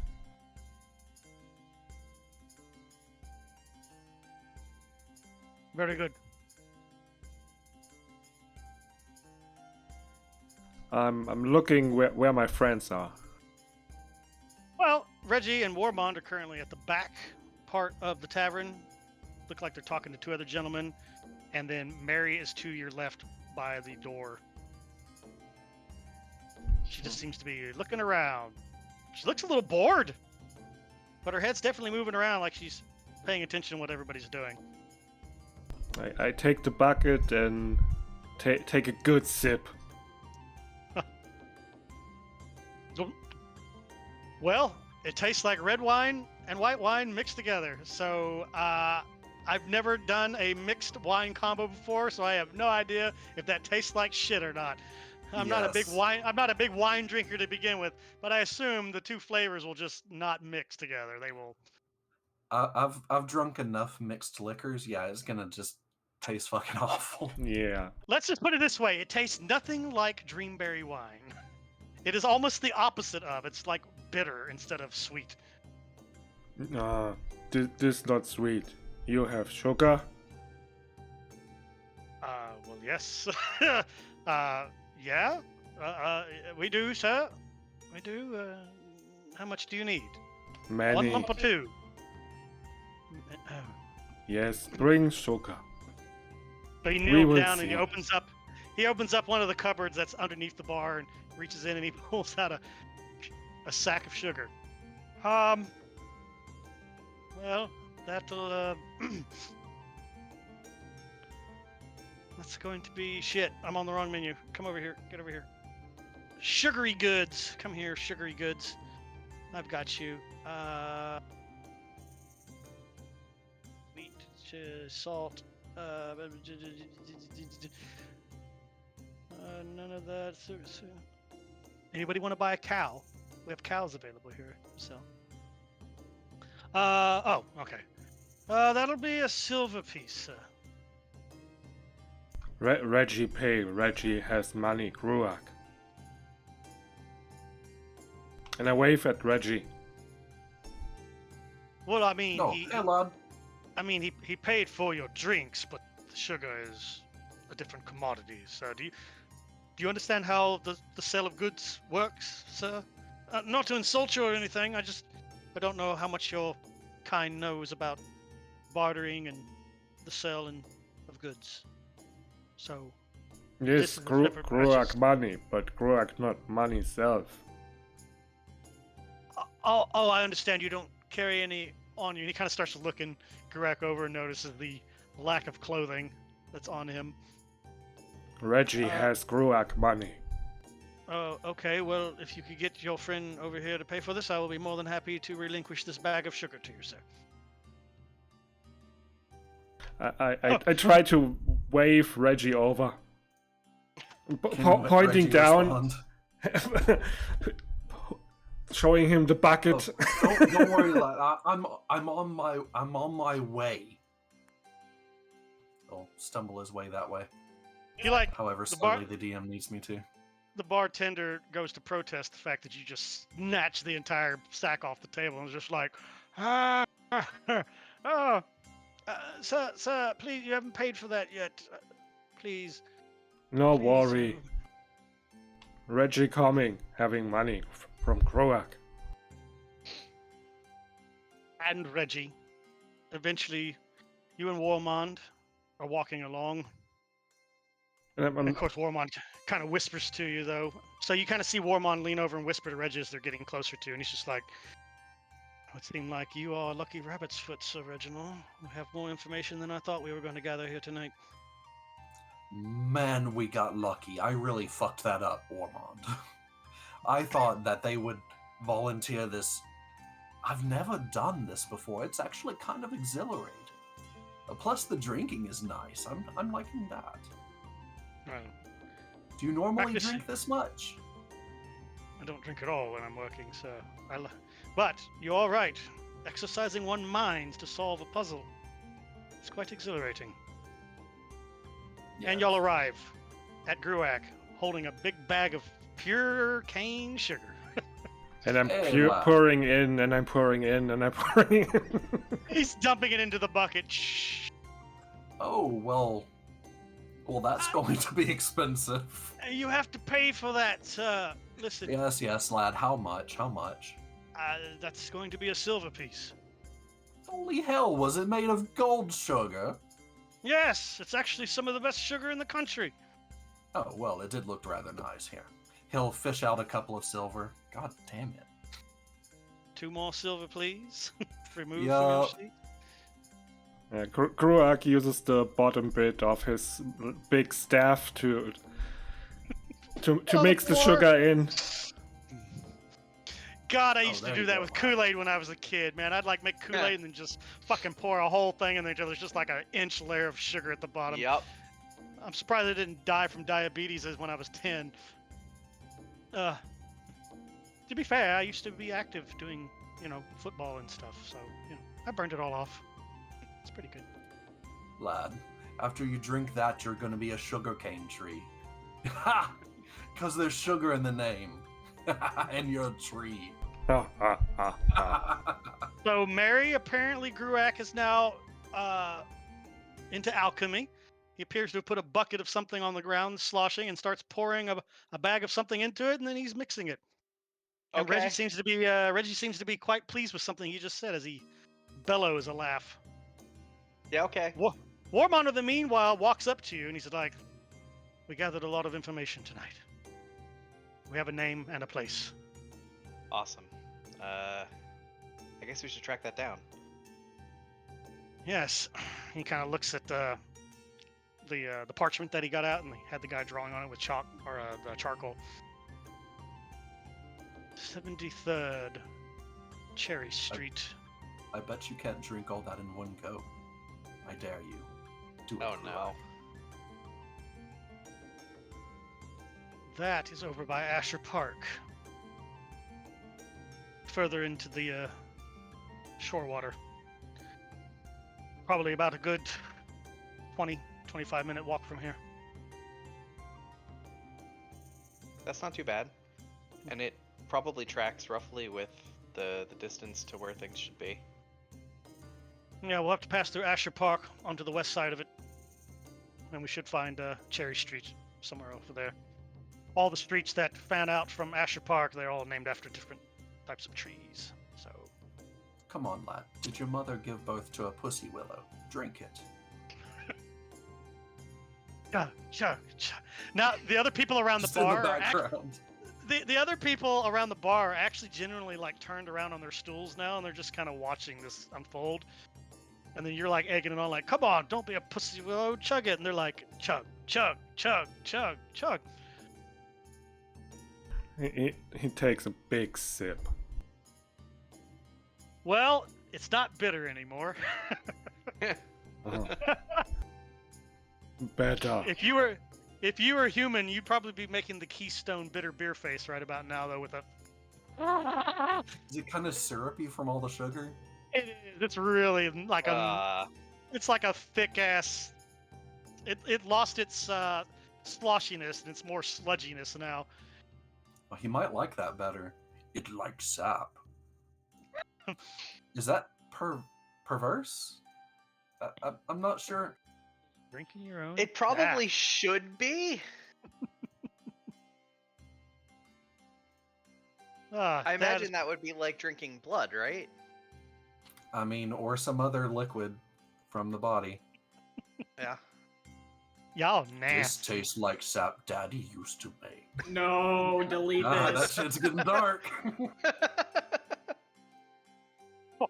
Delete this. Never have heard this before. Get rid of it. Burn it with fire. All right.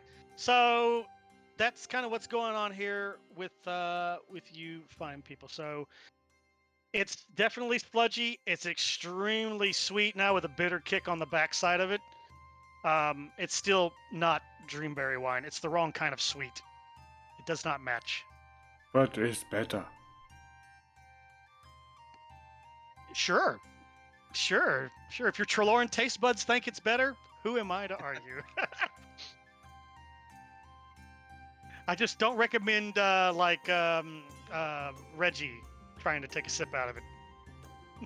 Challenge. Oh, that looks terrible, lad. Good on you. Good on you. We made a monstrosity. At least it's going to die. You want to try? No, I don't.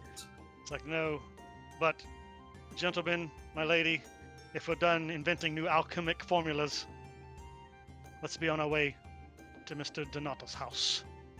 Oh, hey, Mary. Don't worry, I limited myself to this. He holds up the really expensive bottle because he's gotten it mixed up. See, just this little, shit. Are you holding okay, up the good Reggie. stuff? You hold Yeah. up the good stuff to her? Yeah. I mean, you don't know if it's good stuff or not, but Reggie does. But he holds it up. He's like, "Oh shit." Yeah. About halfway through, I walked out to keep tabs on somebody, so you're safe for now. Oh, good. Oh Good. shit. I could have done more drinking then. Missed opportunities. I'm filled with regret. Let's go find this crazy bitch. All right. 5, 10, 15, 20, 25. Okay. So I've advanced ye old clock at the top. We Which go should now update- where? I have To Mr. no Donato's. idea. We're going to Wherever Mr. Donato's Juan house. says. It's Walmond. Whatever. Don't Follow worry, me. lad. It's best to just ignore him. I'm apparently some sort of criminal genius. You can cut me some slack. I'm eccentric. Eccentric. Cut to. Diddle-oo, diddle-oo, diddle-oo. Farland and Ayuki. What's up? you have made your way along the Queen's Road through Shorewater up into Divinity Row and eventually exit into the mighty plaza where you spent many of your years in contemplation and relaxation and self-loathing when things weren't going very well for you. The entire plaza in all of its glory is lit up with regular fire, regular torchlight and stuff. There's also magical light sources also that kind of gives everything here a very festive, like a holiday, you know?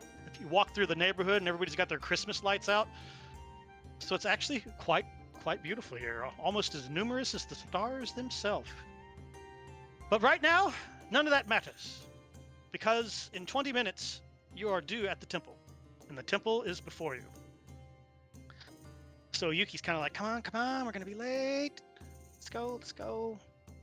So she kind of weaves you in and out. And the plaza this late at night is pretty much devoid of people. There might be a person here and there, like over at one of the fountains making a wish or doing a prayer. There's definitely guards that are currently stationed all along the plaza. Some of them are on patrol and some of them are just like fixtures, right? Like this is a proud duty station for them to have been accepted to guard the way to the temple. So, and they're all dressed in really fancy armor. Not your usual typical stuff, but definitely a lot of ornate armor with, you know, Azarus' holy symbols on them. And they got those immaculate black and blue capes that you're used to seeing. And so they all look like they're doing everything. As you walk by them and they recognize you in your robes with your own holy symbol and all that stuff, they give you that forearm salute and give you a little bow of respect as you walk by. After about the sixth one, Yuki's like, yeah. Listen, she's busy. She doesn't have time. So if you're actually like stopping to like bow back to them or anything in respect, Yuki tries to tug you along if you try to do anything like that. Are you giving them respect back, or are you just politely dismissing yourself? A little bit of both. Like in the beginning, she was, doing more, but now she's just like, I gotta go, kind of. Yeah. After about the third guy, you just kind of stop, and after the sixth, he's just like, she's busy, state business. Come on, this way. Eventually, I'll make it to the bottom of the steps. And I actually did the math on this now. I got crazy because this city went to my artist, right? So my artist has actually started working on the city, and Kate should have the rough draft of the terrain for me probably this weekend. But I was trying to figure out the steps because the temple is 250 feet up, right? At this part of the city, the cliff above you is only 250 feet. So okay, let me rephrase that. This part of the city is about 250 feet from the cliff top. And the temple is about 100 feet up. So I believe it's a very shallow incline to get up there, which ends up making about 500 steps that gets you all the way up to the landing that goes into the main temple. And then, of course, there's that section that juts out through the middle of the stairs where you did your ceremony and all that. So, so I got this. I can't wait to see this map when she's done with it. It's going to be incredible looking. So she already gave me a little test of what her stuff looks like. It's going to look like Google Earth zoomed in on the city. It's going to look amazing. So Nice. And she'll be done with it just as y'all are leaving the city to go to Jafang, and the city will no longer be of value to you for this campaign. But I'll have it available for the future. So, all right. So, you head up into the temple. The main doors to the temple are closed. Those are those doors that are like, 50 feet tall. But set into those doors are your smaller night doors. And of course, you walk up, and there are 4 guards up here. There's 2 on the left and 2 on the right of the door. And of course, they all salute you and give you the bow as you walk by. And then Yuki, she's the first one there. She hops up the steps, bounding up there like it is nothing but a thing. She's done it 100 times before. And she does the dang, dang, dang, dang, dang, dang, knock on the door, which is not normally, what they're used to hearing. So, but the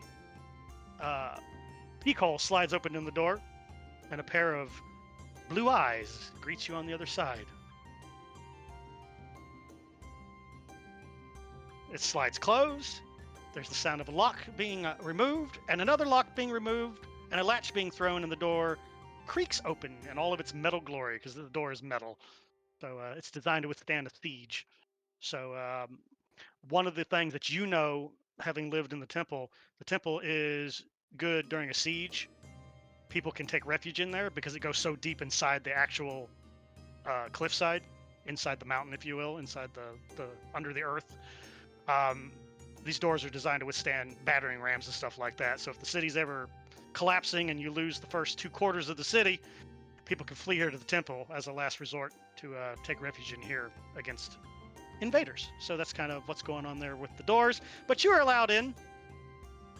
And this late at night, everything is very, very peaceful, very calming. There's not a lot of people here. A lot of the clergy are sleeping right now. Only those who take care of the lamps, make sure that they're all lit, are currently around doing their duties. And the person who lets the door open for you is one of the sisters. And she kind of gives you a little bow, and she closes the door and locks it back. She's like, Lady Farland, you're needed. You're needed. Mother Alana returned about 10 minutes ago, and she seemed quite agitated. She said as soon as you came in that you were to proceed to her office. She would give a small nod. I understand. Thank you for letting me know. Very well. And welcome home. And with that, she goes back to, she picks a broom up off the wall and she starts sweeping the area that you just walked on. Because, you know, you've been walking in the city, bringing in dirt from the city, so she's cleaning it up.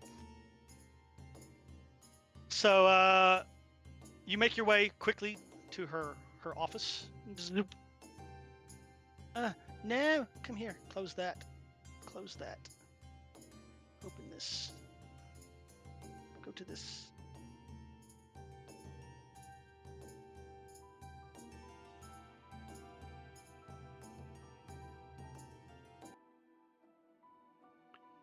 All right.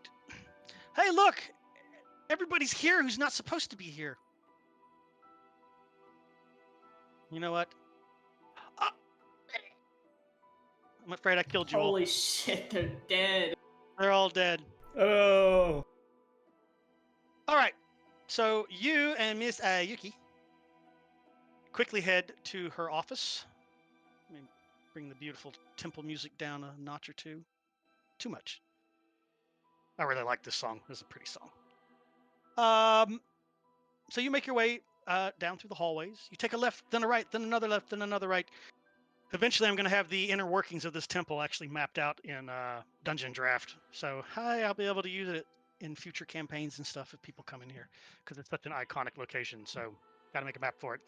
But anyway, you make your way to her office. The door is currently open. The light inside flickers. She obviously has lit some candles inside.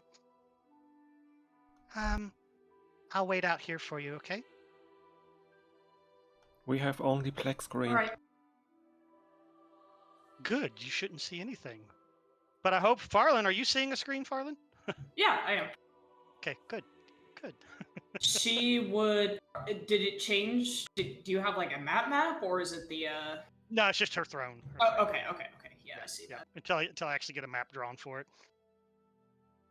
She, Fortunately, I didn't win the lotto, so I can't work on D&D full time. one can only dream. Oh, I put all my life into making my world come to life with maps and artwork and everything. All right, so Yuki basically tells you, I'll wait out here for you. It sounds pretty serious. She would give a small knock onto the office door before slowly entering, trying not to like say anything super drastic, but just pay attention to her surroundings and see how like mad the mother is.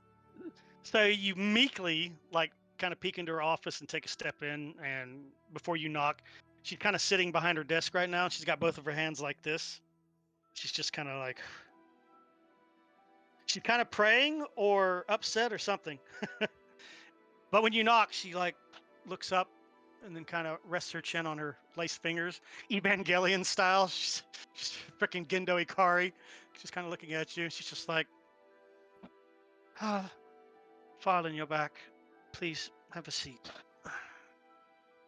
She looks a little tired. She kind of rubs her eyes a little bit. She would quietly take a seat and say, "Are you all right, Mother? You seem to be looking a bit exhausted." Talking to Stedor Huron is exhausting almost every time I have to do it.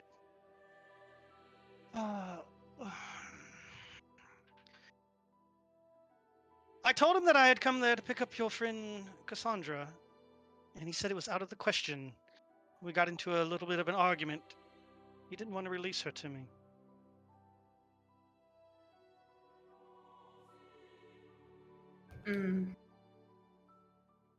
Should I go myself?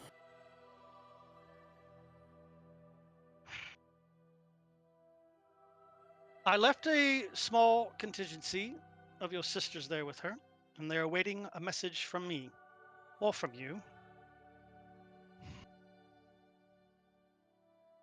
Huron said that he would not release her without your blessing.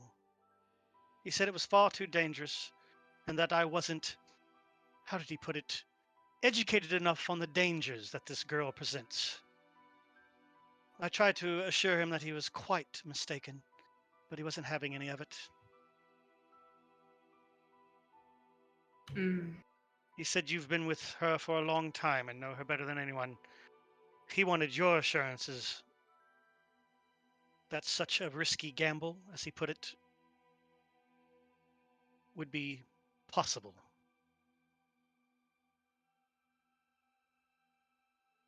I see. He gave me this, and she sets this crystal on the table that's about the size of your palm.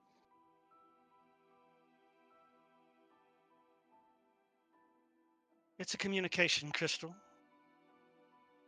Just call his name, and you'll be able to speak with him directly. I, for one, say she needs this.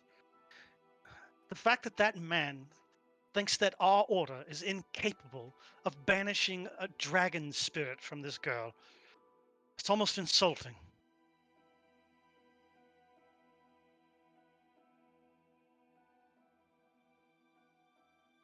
I have some worries too, but Well, I suppose... tell me what they are right now. Don't hide anything from me. And that one golden eye of hers kind of flares a little bit for a second. It's got that little bit of energy arcing around in it. It's not that I don't believe we're not capable of doing it, but pulling out such a powerful soul out of her body, I'm worried what will happen after. Will she die?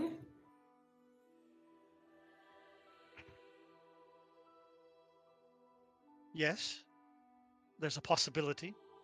Anytime you exorcise evil spirits from human hosts, there's always a chance that the exorcism can go horribly wrong. I will admit to this. What do you know about this dragon spirit? What do they call it? Voldoon? I have some of the sisters researching this dragon. They have yet to return their findings to me, but if we need more time to prepare, I'm willing to do that. How much time do you have left in the city before you have to depart? The player has forgotten. I think a few days? Yeah, I believe you'll have 3 days remaining. Right. Well, actually, when it hits midnight, you'll be on day 2 of 3.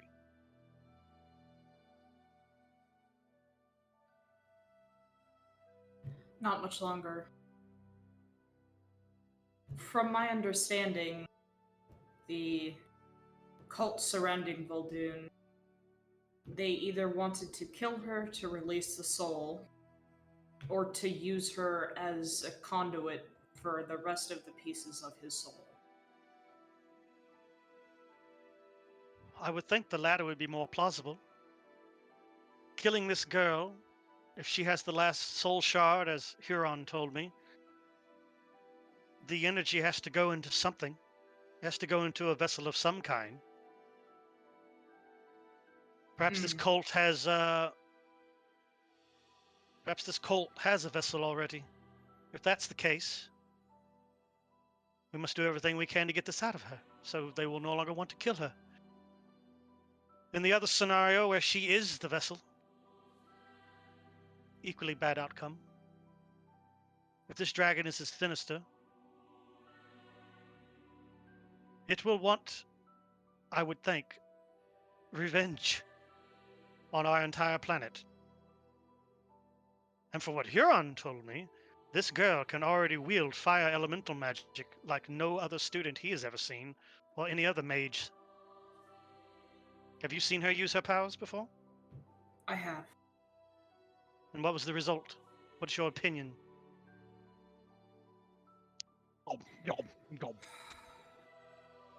To be honest, it was almost shocking how powerful her entire magical capabilities are. She went from being afraid and scared and helpless to wielding such powerful magic. What was the time frame between that? For you, she's gone from scared little girl to burn the whole city to the ground in about 2.5 months. Yeah. So she's like, what's your assessment?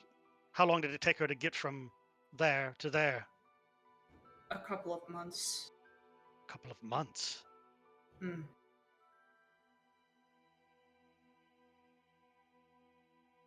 Well, she's certainly not gaining that power on her own volition. It's definitely borrowed. She's only 14. Yes? Yes, ma'am. Not many 14-year-olds in the world who can wield magic like she can, from what you're telling me.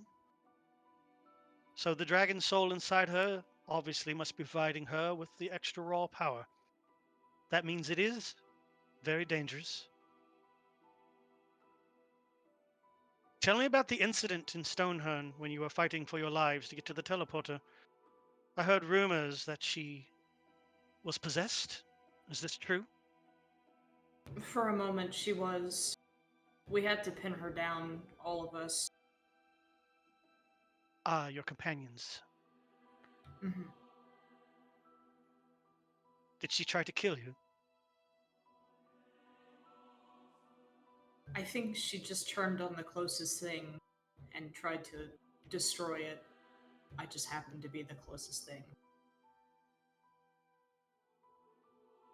Be honest with me, Farlin. Would she have destroyed you, if not for your friends? The possibility is there. I'm not quite sure how strong she would have gone at me.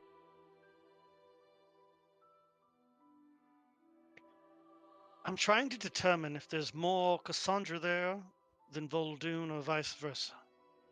What is your assessment? When she is stressed out or anxious or scared, more of that demonic, not really demonic, but dragon power will come out of her and make her less like Cassandra.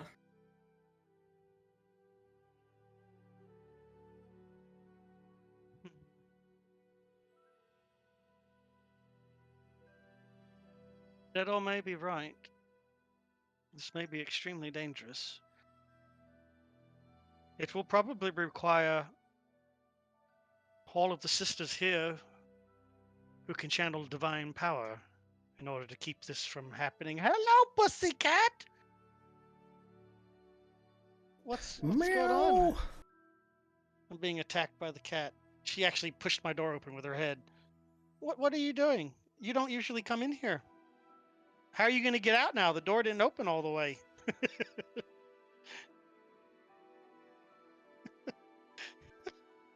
Can you figure it out? Yes. That's it. There you go. Yep, she figured it out. She had to crawl through my bookcase on the bottom shelf to get out the door. Your IQ points just went up 3. Well done, kitty.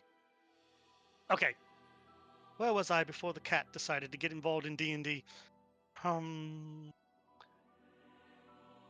yes, Stero may have been right. It's going to require every sister here that can wield divine power.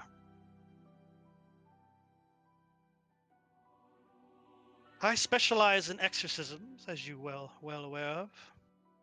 And I've pulled some pretty nasty demonic forces out of people. You also know that I've lost some.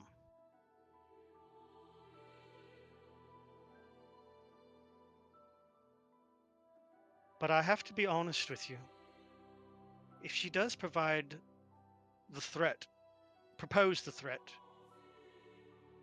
that Huron is saying, and the facts you're telling me are true,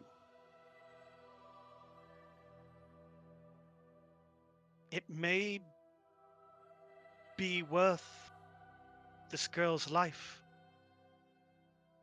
to remove this dragon from her. Even if it kills her. Would you be willing to do that? Could you take her life if it meant destroying this thing and saving the world from another burning? She looks you right in the eyes with her blue and gold eye. I don't think I can. You've grown an attachment to her.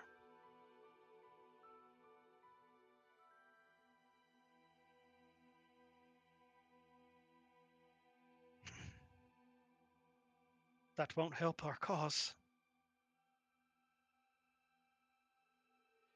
Tell me what you plan to do with her when you take her from this city. Your friends are not here now. This will be confidential between you and I. What are you planning to do? There was a place I saw in the vision, and I'm gonna try really hard to get there, but it's gonna be complicated. I don't know how things work in Jafong, but I think a Yuki could help me get along the way towards it. And Yeah. I hope You hear her say, "Yep," out in the hallway.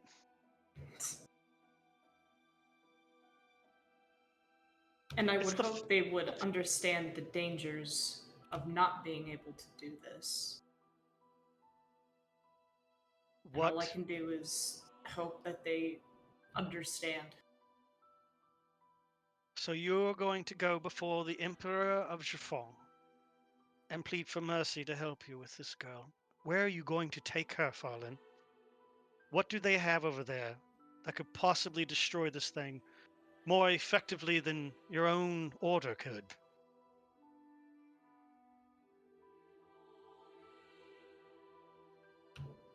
I saw a well.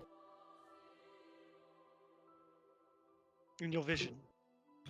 A body of water, and her slipping into it, and her being released of however hard it was gripping onto her. Some kind of sacred spring.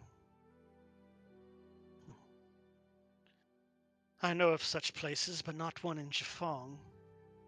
Ayuki! I know you're out there. Come in here, girl. Boop! Her little fox head, her little fox ears appear first, and she leans out. Me? Yes, come. Sit next to Farlin. Okay. And she sits down next to you. Offers you a little smile, Farlin, then looks back. Puts her hands behind her head. She she starts to kick her feet up onto the table. But then she's like, she gets that like glare of death from the matron mother, and she's like, sits a little more properly. Ask your questions. What do you need? You're going to be the guide for Farlin and her companions, yes? Yes, that is correct. How much do you know of Jafong? A lot. I was born there, and I've been there. Probably at least 100 years of my lifespan. Ah, yes. You're a Suki spirit. many lifetimes in one body. More or less. But yes, I know Jafong. I'll be able to guide them. And the place that we're going to be taking her to is called the Isle of the Emperors. It's where they lay to rest the bodies of all the great emperors of the past. Deep underground in the temple where they are buried, there is a sacred fountain. They use this fountain to cleanse the bodies of the emperors before they wrap them in their death shrouds and lay them into their tombs. The fountain is said to cleanse the body of all remaining impurities. I believe this is the fountain that Lady Farland saw in her dream. And so, I'm going to take her there. How dangerous is this? And don't lie to me.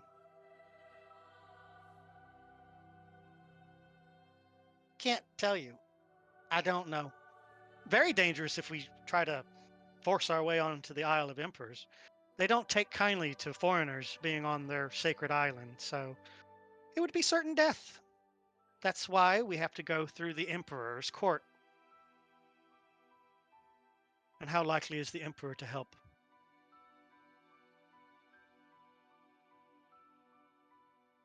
I guess we'll find out. The Emperor that's currently residing there, Inamoto, he's a very good man, though. He's very understanding. The problem is the bureaucracy that we're going to have to go through in order to get to him, because we can't just walk in and be like, hey, Emperor, how's it hanging? It doesn't work that way. And I don't know what state the country is currently in. When I left it a few decades ago, it was pretty peaceful. But things can change pretty fast over there. Jafong has been through many wars and many changes of power, but it has known a great amount of peace for the last several decades, thanks to Inamoto's new line. He is the newest line of royalty. The old line of emperors perished with the demon Jalkai. But Inamoto is descended from Kinji. She was the empress, the first new empress of the new dynasty, and she was a good woman. She vanquished Jalkai from us, and she raised her son to be a very good man.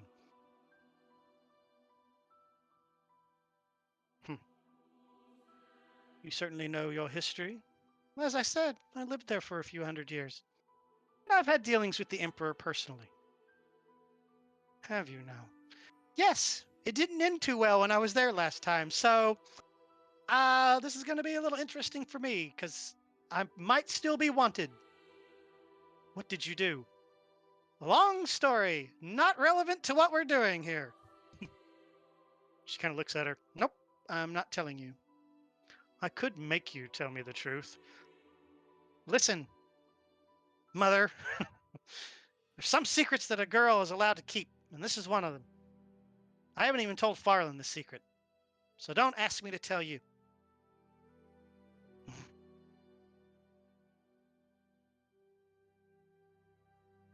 The mother kind of looks over at you, Farland, as if hoping you'll chime in and get her to tell everything. She just slightly smiles. Yep, she doesn't Even- say anything to you, but she is looking at you like, I trust Yuki, even if she won't tell me the reasons why. I trust her. she has forever been your loyal companion and has never let any harm befall you. That wasn't brought on by yourself. So, let me make sure I understand this fully. You plan to go before the Emperor to beg for his help, to allow you entrance into this sacred temple where your emperors are buried, to be taken down into the earth to where some mystical fountain that cleanses all impurities can be utilized to help get the soul out of Cassandra. By out, what do you mean? Did the vision show you anything, Fallen? Does it destroy This dragon spirit, does it just exorcise it? Will it be a threat again? I believe it does, yes. I believe it completely destroys the spirit in her. Yeah, you get a good feeling of that. I don't know if you remember the part of the vision where she was in the pool and she knelt down into it completely naked and the water was cascading down off the rocks. And as they were hitting her, she had scales on her skin and the scales started to flake off into the water until she was just a normal girl again. So, with that, yes, you get a feeling that it probably will destroy the spirit. And that's what you tell her. All right. So, she taps her fingers on top of the communication crystal. Do we try here, or do you take your chances in Jafong? I need an answer. I'm going to try in Jafong. So she grabs the crystal and slides it back, and takes it off the table.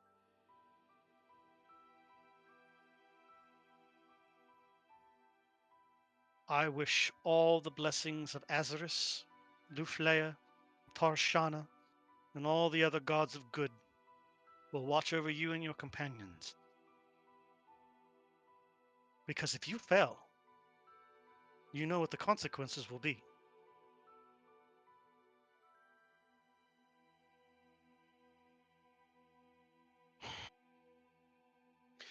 I shall work with the other sisters to create a care package for you to take with you that will be of aid in the trials that are yet to unfold before you and your companions. You leave in 2 days? She says that right as the clock. You can hear the city clock just boom, boom. Midnight has come. Boop, boop.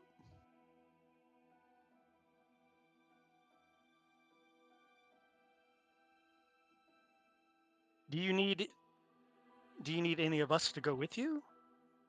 I might be able to spare one or two. I don't know how. To Jafong? Yes. I don't know how small or large you want your party to be.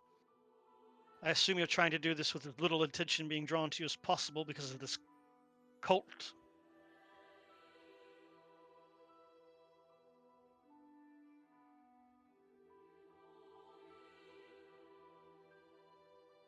Okay. So, do you need aid? It might not be a bad idea. Very well. I shall see which of the sisters will volunteer to join you on your journey to Jafong. Get some of the older ladies. Hey, what was that? Sounded like World War III was going on outside my window for a second. I think it was just a crazy car driving by. All right. Well, return here.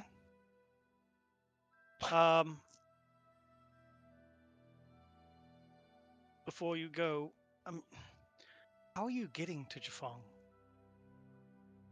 You taking a ship? Yes. Very well. I will have the two sisters that volunteer meet you at the docks when you go to depart. Did you willingly tell her the docks? Because y'all know you're going to be teleporting. If Wait, you we remember. are? Yes. Oh, no, sorry. I thought we were taking a boat. I forgot that we were teleporting. Yeah, Huron offered the services because y'all managed to say the right things to him.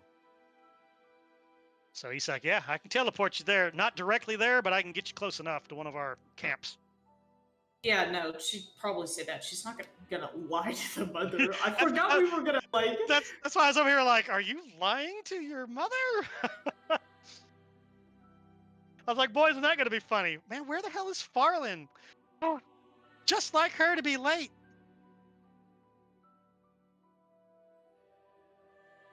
All right, so you tell her, no, Stedor Huron has agreed to teleport our party. Very well. I shall have them meet you then at the Arcane Academy at the appointed time.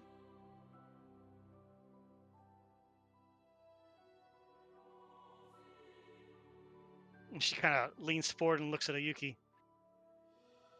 Don't fail her. I want her returned to us in one piece. You can trust me. I won't let a single thing happen to her. 6 months later in the campaign. Ah! Oh, God!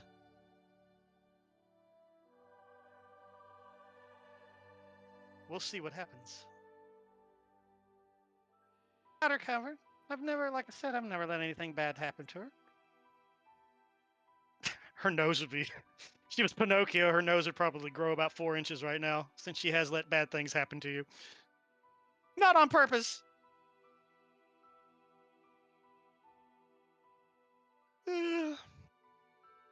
Tell you what I want right now. I want to go up to that old comfortable bed of yours that you used to sleep in, and I want to get some sleep. Let those suckers that are out there vampire hunting get all worn out and tired. You and me can be fresh in the morning.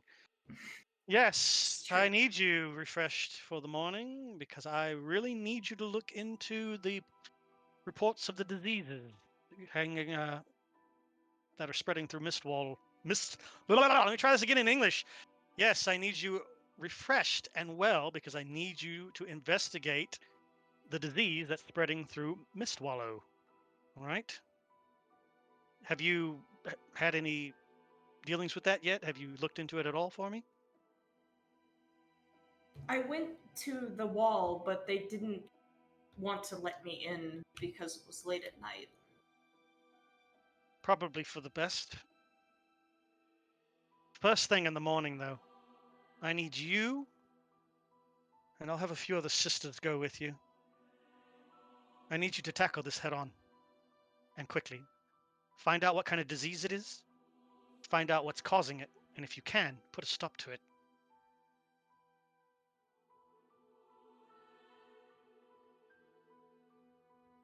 I will muster more of the sisters together, and we will join you later on in the day.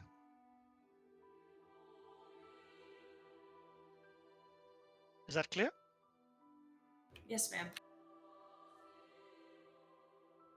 Thank you for everything that you've been doing for the church. I'm sure Azarus has smiled upon you.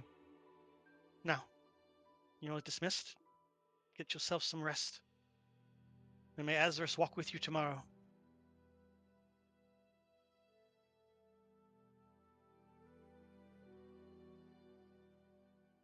She would dismiss herself, along with Yuki, I assume. Yeah, Yuki hops up out of the chair. Boing! Take it easy. See you tomorrow. She goes out into the hallway first.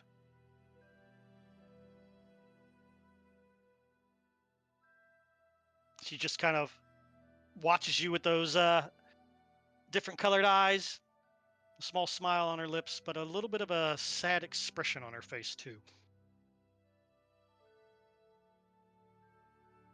And she just stares at you until you leave.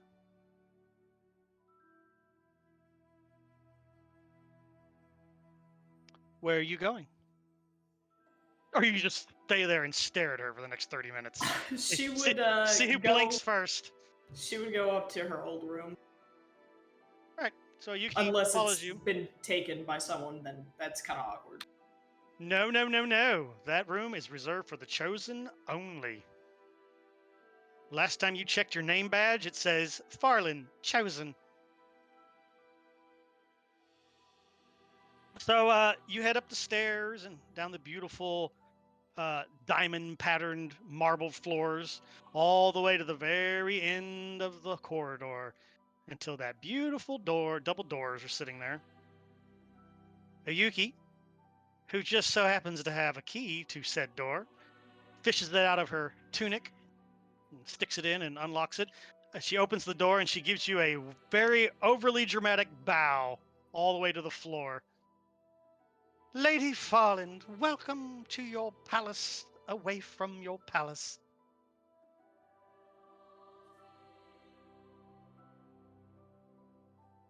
Sorry, are you gonna go in? Yeah. She's kind of bowed down, and when you don't immediately go in or say anything, she just kind of looks up. It's like, well, are you going in, or are we gonna stand out here and stare at each other? She would slip into the room and go over and look at. Probably. Is it like dirty in here, or is it all still clean? So as you come in here, the room is immaculate. There is not a spot of dust anywhere. The bed is made with military precision. Your pillows look fluffy and comfortable. The drapes are currently closed, so somebody closed them as the night hour came. So somebody's probably been in here. All of your books on your bookshelf are dusted. The bookshelves themselves are dusted. Your desk is in perfect order. All your writing utensils and everything are exactly where they're supposed to be. So great care has been taken of your room. Ayuki immediately fucks the bed up by leaping on it like a 4-year-old and jumps up and down on it. Actually, she kicks her boots off first, right? So that she's got her little tabby socks on. She just leaps up, she does a couple bounces, and then she flops, just spread eagle style on her back in your bed, right in the middle of it. Ah, I've missed this bed. There is no fluffier, softer bed in all of the world than this one right here. It is a pretty good bed. Yep. She kind of scoots over and rolls on her side and props her head up on her hand, looking at you. Whew! You know what? I think we made a really good decision tonight to not try to exercise that thing out of Cassie. Because something that your mother touched on, I was like, she's right. The two things, actually. One, you're not willing to watch Cassie die in front of you in case things go horribly wrong. And I'm totally on board with you because that sweet little girl deserves to have a fantastic, long life devoid of demon dragons inside of her and people trying to murder her. So, thank you for making that call. But two, the fact that Cassie, she was trying to kill you. And I don't think she was trying to kill you because you were the closest. You didn't see what I saw. Hmm? Yeah, she targeted you. And I think she targeted you because the dragon inside of her knows that you're a big threat. You did, after all, see visions of what could be. Hmm. Well, So that being said, I don't think Cassie's love for you would have held up under that amount of stress of an exorcism. I think it would have broke her. And I bet you half this temple would have probably been on fire before the end of the ceremony. And then we would have had to kill her anyway. And I would never, ever, ever forgive myself. I wouldn't even forgive you if you killed her. All right? Because I've grown really fond of her. And I'll be God's damned if I'm going to let some fucking 400-year-old dragon spirit take away. I mean, she's basically our sister at this point, if not our illegitimate daughter. She kind of chuckles. yeah. You know? That's fucking tender. I wish that fucking dragon was real. I would stab him in his balls repeatedly until he had no balls remaining. I mean, I kind of owe him anyway, right? And she kind of holds up her short hair, kind of flicks it a little bit. Son of a bitch burned my hair off. Not once, but twice.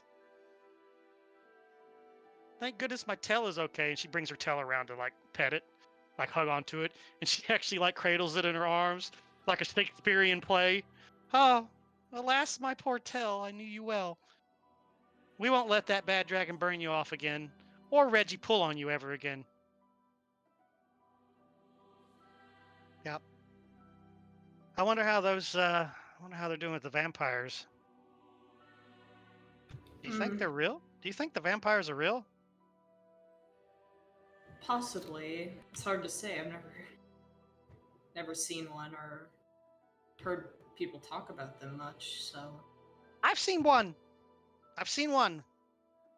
Back in Jafong. I've seen one back in Jafong. Not a pleasant lady. It was really creepy too. She could. I'm not even. Okay, maybe I shouldn't talk about this before we're going to bed. Okay, no, I'm going to talk about this before we go to bed because I got to tell you this story. So this vampire, right, murdered an entire village, and when we finally caught up to her, me and the other samurai, we went to fight her. We stabbed her body repeatedly, right, with silver weapons. She didn't like that too much. But what happened next was the freakiest thing I've ever seen. Like, I haven't seen anything as freaky as this, except for maybe the way Reggie's mustache twitches a little bit when he gets really excited. But anyway, we stab her to death, right? But she doesn't die. Instead, her head rips free from her body. Wings sprout from the side of her skull head. And she flies around with all of her intestines and stuff hanging out from her neck stump, trying to bite all of us. She actually killed 2 of us, too. Oh. Yeah. I really hope, if there's vampires in this city, I hope it's not the kind that, their heads rip off and they fly around biting you, because that's fucking nightmare fuel. I mean, you'll never get that out of your head. In fact, I feel a little bad that I just told you that nightmare's image. Forget I ever talked to you about this. Let's just go to bed. She rolls over. Flump. Man, I miss Oriental adventures. Some of those Well, monsters, man. eventually, y'all are going to be getting into that part of the world. Will there be more, terrifying? That is a nasty monster, by the way. I saw a painting that an artist did of one of those. I was just like, okay, fucking nightmare fuel. Where the fuck is the Witcher when I need him? I need the Witcher immediately. All right, so she flops over on her side and steals 2 of the 4 pillows that make up your comfort zone on your. And she just kind of, and then she pops back up and she bounces back up out of bed and she's like, "Wait, I want to be comfy." Whoosh! In some kind of ninja vanish style, she is out of her clothes almost completely, and then she flops back in the bed. She wants all the comfort of them fluffy sheets on her skin. She's going to sleep, half naked. Good night. Good night. Don't stay awake for too much longer. And again, I am sorry about the nightmare images. Just think of kittens, fluffy, fluffy kittens, all around you, giving you little kitten kisses. With their heads ripped off and entrails dangling from their little kitten heads. Sleep sweet! You just reminded me of an anime, the one with all the schoolgirls, and the one girl is cursed. Cats always bite her when she tries to pet them.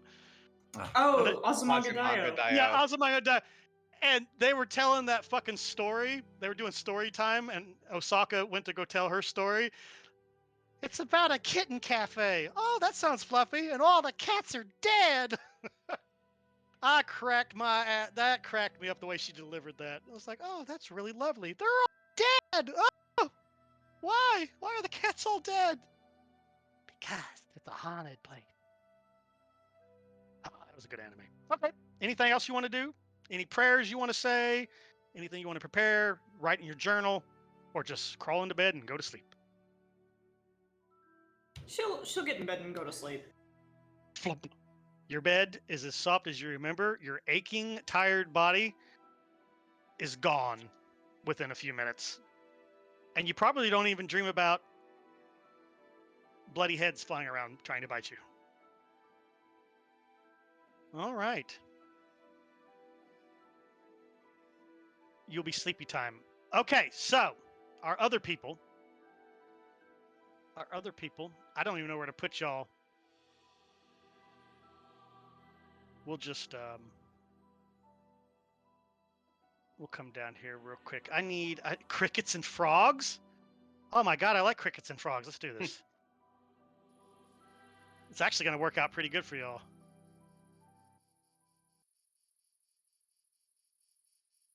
Oh, yeah. There we go. I forgot I bought all these sound packs. I don't know if that's outside or music playing, because that sounds exactly like it does outside. Well, do you hear a little cricket chirping right now? Yep. Yeah. Yep. All right. The gong of the night bell goes off, and everybody who's currently asleep wakes up, rolls over, and goes back to sleep.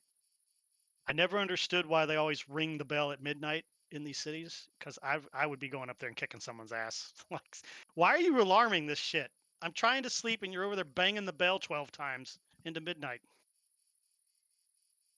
So as you make your way through Shorewater, through all the different low-income housing and small businesses and stuff, eventually you arrive on the edge of Asher Park, which is actually a pretty well-maintained park. Gruak, you're gonna love this. It's your kind of place. Lots of trees here. There's little ponds and stuff that have been set up. The two ponds that you can see, there's one on the northwest and south east end of Asher Park. Asher Park kind of runs at an angle, 45-degree angle through the city. So there's a big pond on each side, and each pond has some kind of fountain out in the middle of it, shooting water. So you get that pleasant sound of cascading water. Um, the park is currently littered with little tiny glowing yellow flashing insects flying everywhere. Little fireflies are going to and fro right now. The park seems to be devoid of like life. There's just your party as you move along the walkways and stuff. They've actually put some pretty nice walking paths that zigzag throughout the park. This is a huge park, by the way. It's probably it's probably almost a mile long from one end to the other, if not a mile and a half. So it's a pretty big park. It kind of cuts Shorewater in half, the way that it's where it situates. So luckily it runs northeast to southeast, so you don't have to traverse all the way through the park. You're just cutting across it. So moving through the park is pretty easy. Of course, Gruak, for some reason, you are a walking firefly aircraft carrier. By the time you get to the other side of the park, there's at least 36 of these things just sitting on in your bark and stuff, crawling all over you. So Yeah, I still got my bucket with me. I probably on the way I drank half of it, and I see the ponds now, and I give the bucket to Reggie. You hold Groak bath, and walks up to the pond and takes a bath. Splash. so Got Gruak that just Freeborn like, bling. yeah, he's like, take my bucket, taking bath. Then he Hold my detours the world. beer. Yeah, hold my beer. I'm taking a bath. So Reggie, unless you just let it drop to the ground, do you take it from him? Yeah. So you take it from him. It is half full. It's gotten even like sludgier, and now there's actually a few of those fireflies like stuck in it.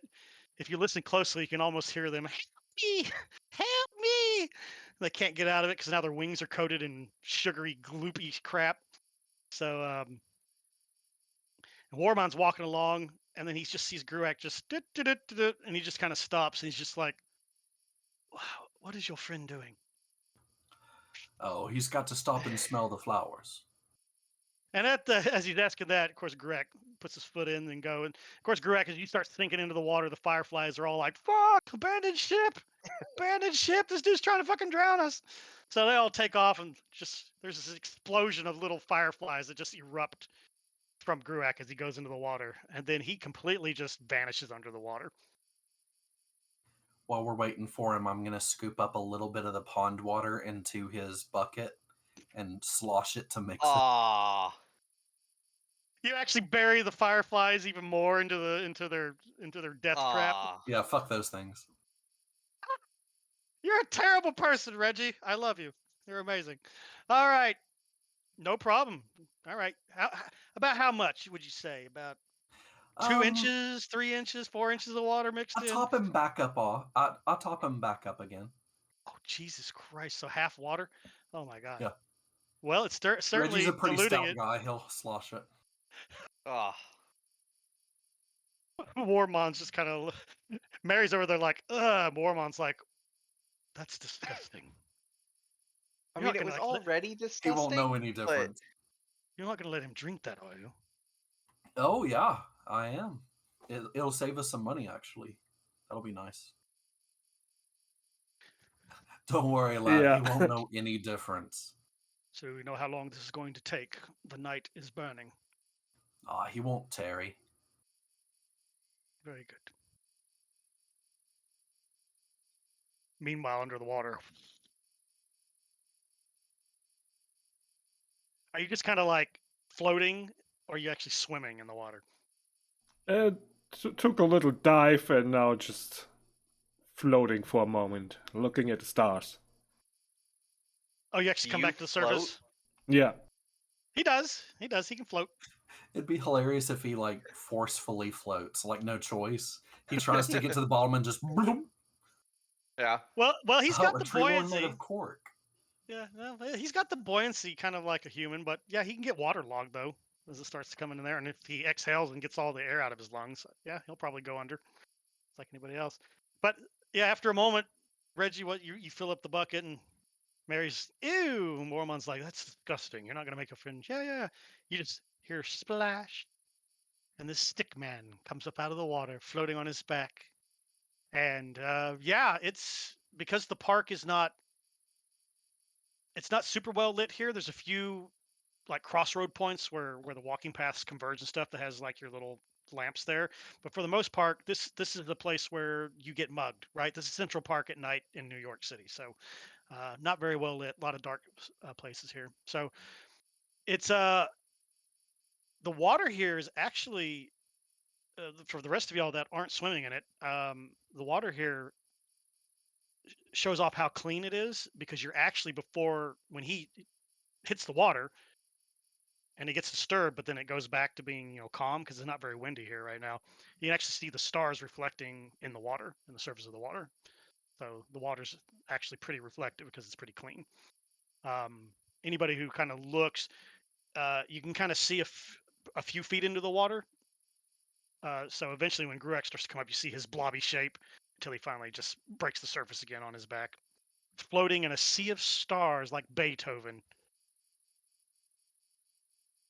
The hell movie was that with Beethoven where he floats in a lake while listening to his symphony? Because remember, he couldn't hear in real life, so he had to imagine what it would sound like. And so, yeah, it was cool. Listen, trust me, it was a cool movie. All right.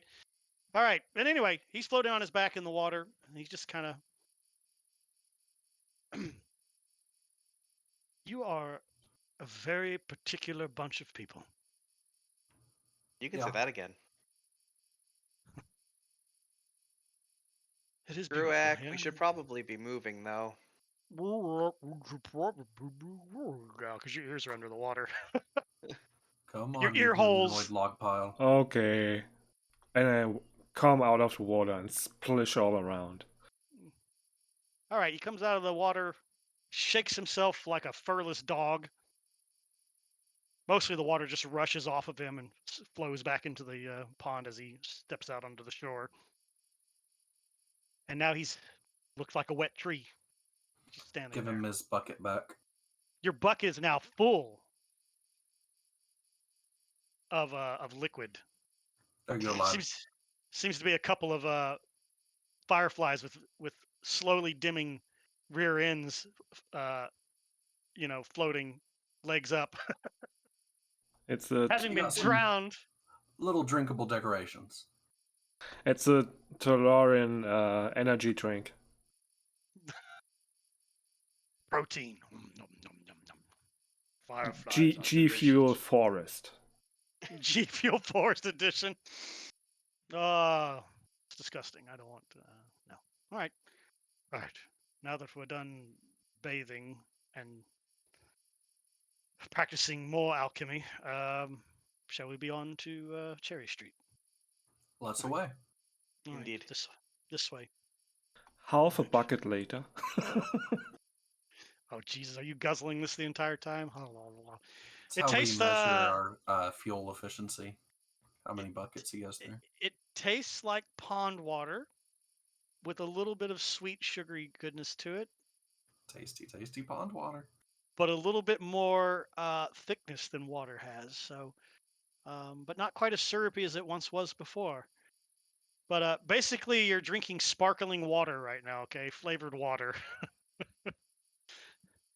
But you're used to, sticking your hands into Lake Serene and drinking out of that, so you ain't got no problems with it. It's like, the water's actually You're pretty welcome. good. The water's actually not too bad. Definitely has a different flavor than Lake Serene does, for sure, for sure. All right. So you'll continue on. Takes you guys about 10 more minutes to get there. So it's about 15 minutes after midnight. You roll up on Cherry Street. Cherry Street is a street that curves to the right very subtly.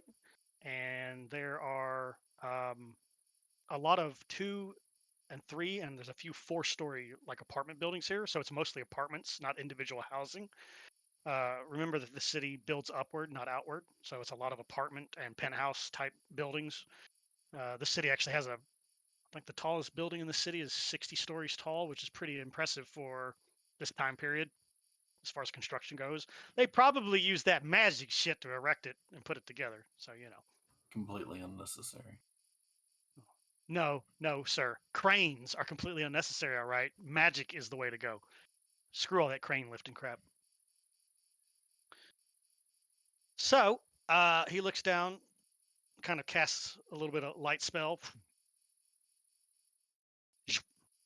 Okay. It's this apartment on the left, and he lives on the second floor. Keep your wits about you. Are you sobered up? You're right. You're right. He'll turn his bottle up and drink some. All right, there we. I'm that gonna was too much. clap really loudly right in front of his face. Why? Stop drinking when we have combat coming. Well, obviously we have different priorities. I was drinking because there is combat coming. Have you Right? gone We're gonna into fight combat without drinking something? before? Oh yes. Yeah. And have you gone I into don't drink combat all the with time, drinking lass. before? Yeah. I've also gone in just wearing a towel. I suppose that's true. He's been mostly sober in all the fights you've had up to this Yeah. point. Yeah, that's true. I'm trying to remember if he's ever gone into combat like not He's sober. typically drunk because he can't stand doing the city stuff. So he's drinking the whole time until we get to the stuff he's good at. Right. He was like, Okay. kill people. I'm sobering up. He's like, people, ew. City, Yeah. ew. I don't want to deal with any of that shit. The last time I had a Sure. people, the queen went fucking crazy and tried to murder everybody. We don't talk about that.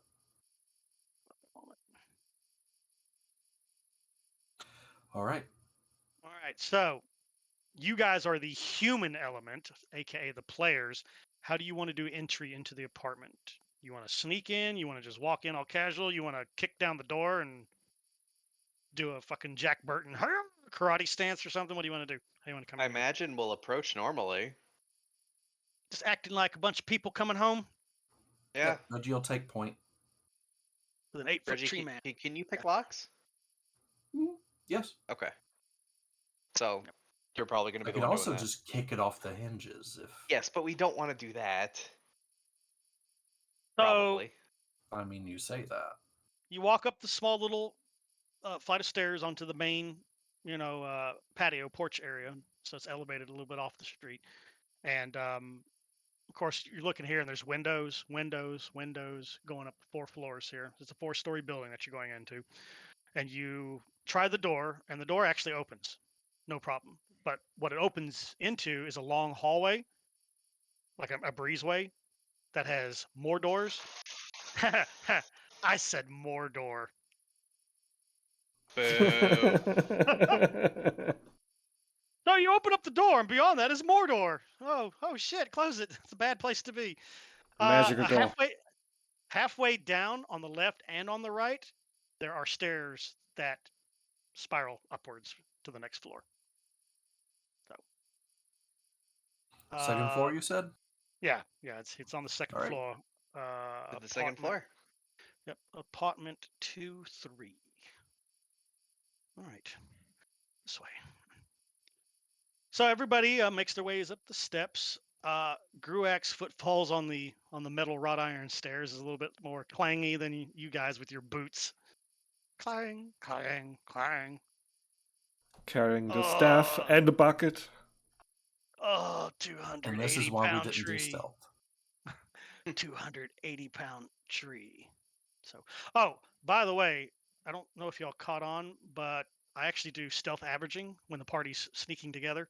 So you all roll, and then I average it together, and that's the number that I take. Works So, for me. so I like that. That was a house rule. I don't even know if that. I don't think that's a rule in the DM's guide. I think that's a house rule that Matt Mercer was doing in his game, and I really liked it. I was like, the whole party's moving together, so everybody's roll should count as a Exactly. party thing. So it If made a you've lot got super stealth rogues, they should be able to carry like one guy who's in full plate. Like just making sure he doesn't step on any shit, leading his Yeah. blind ass in the right. Yeah, absolutely. Yeah, so it made sense to me. So I was like, you know what? I'm adopting that homebrew rule. So I used it on you guys already once when you were stinking. I was like, everybody roll for me, and I averaged that shit up. I was like, okay, there it is. And Mary carried on that one because Mary, I think that stealth roll was like Mary was like 25 because Yuki wasn't Yeah. with y'all when y'all did it. So I simply grow to a huge bush and everyone can hide inside me. Sounds good. However, he's the only bush for 7 blocks, so it's an obvious hiding location. All right, so you guys walk up the spiral staircase to the second floor. You easily find apartment number 23. Who is taking lead on the door? Me. Yep. Reggie, you walk up to the door. You try it. Yep. It is locked. He looks back to Mary. Quiet or loud? Quiet. Okay. Reggie doesn't have any lockpicks on him, so he's going to have to improvise this. Improvise. Without your lockpicks, Which- you don't get your proficiency Correct. bonus, I believe. Yes, sir. What we do in house. We're looking for clues There as to is- who, Is it sleight of hand? who Yeah. the gentleman might be, Mr. Gruak. Who whose lives murder in might be. house? One of the person that was murdered, Body 2. Ah, body number 2, the second one that was found in the rocks. man without head. No, man with head. Ah, had man head. with head. He was missing leg.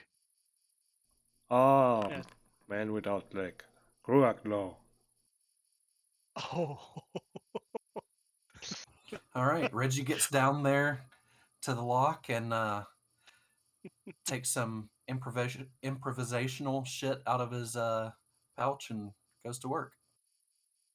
everybody else is keeping watch, obviously, just in case somebody walks up on this group of Keeping people. watch, and but like acting normal, acting chatting cool. lightly.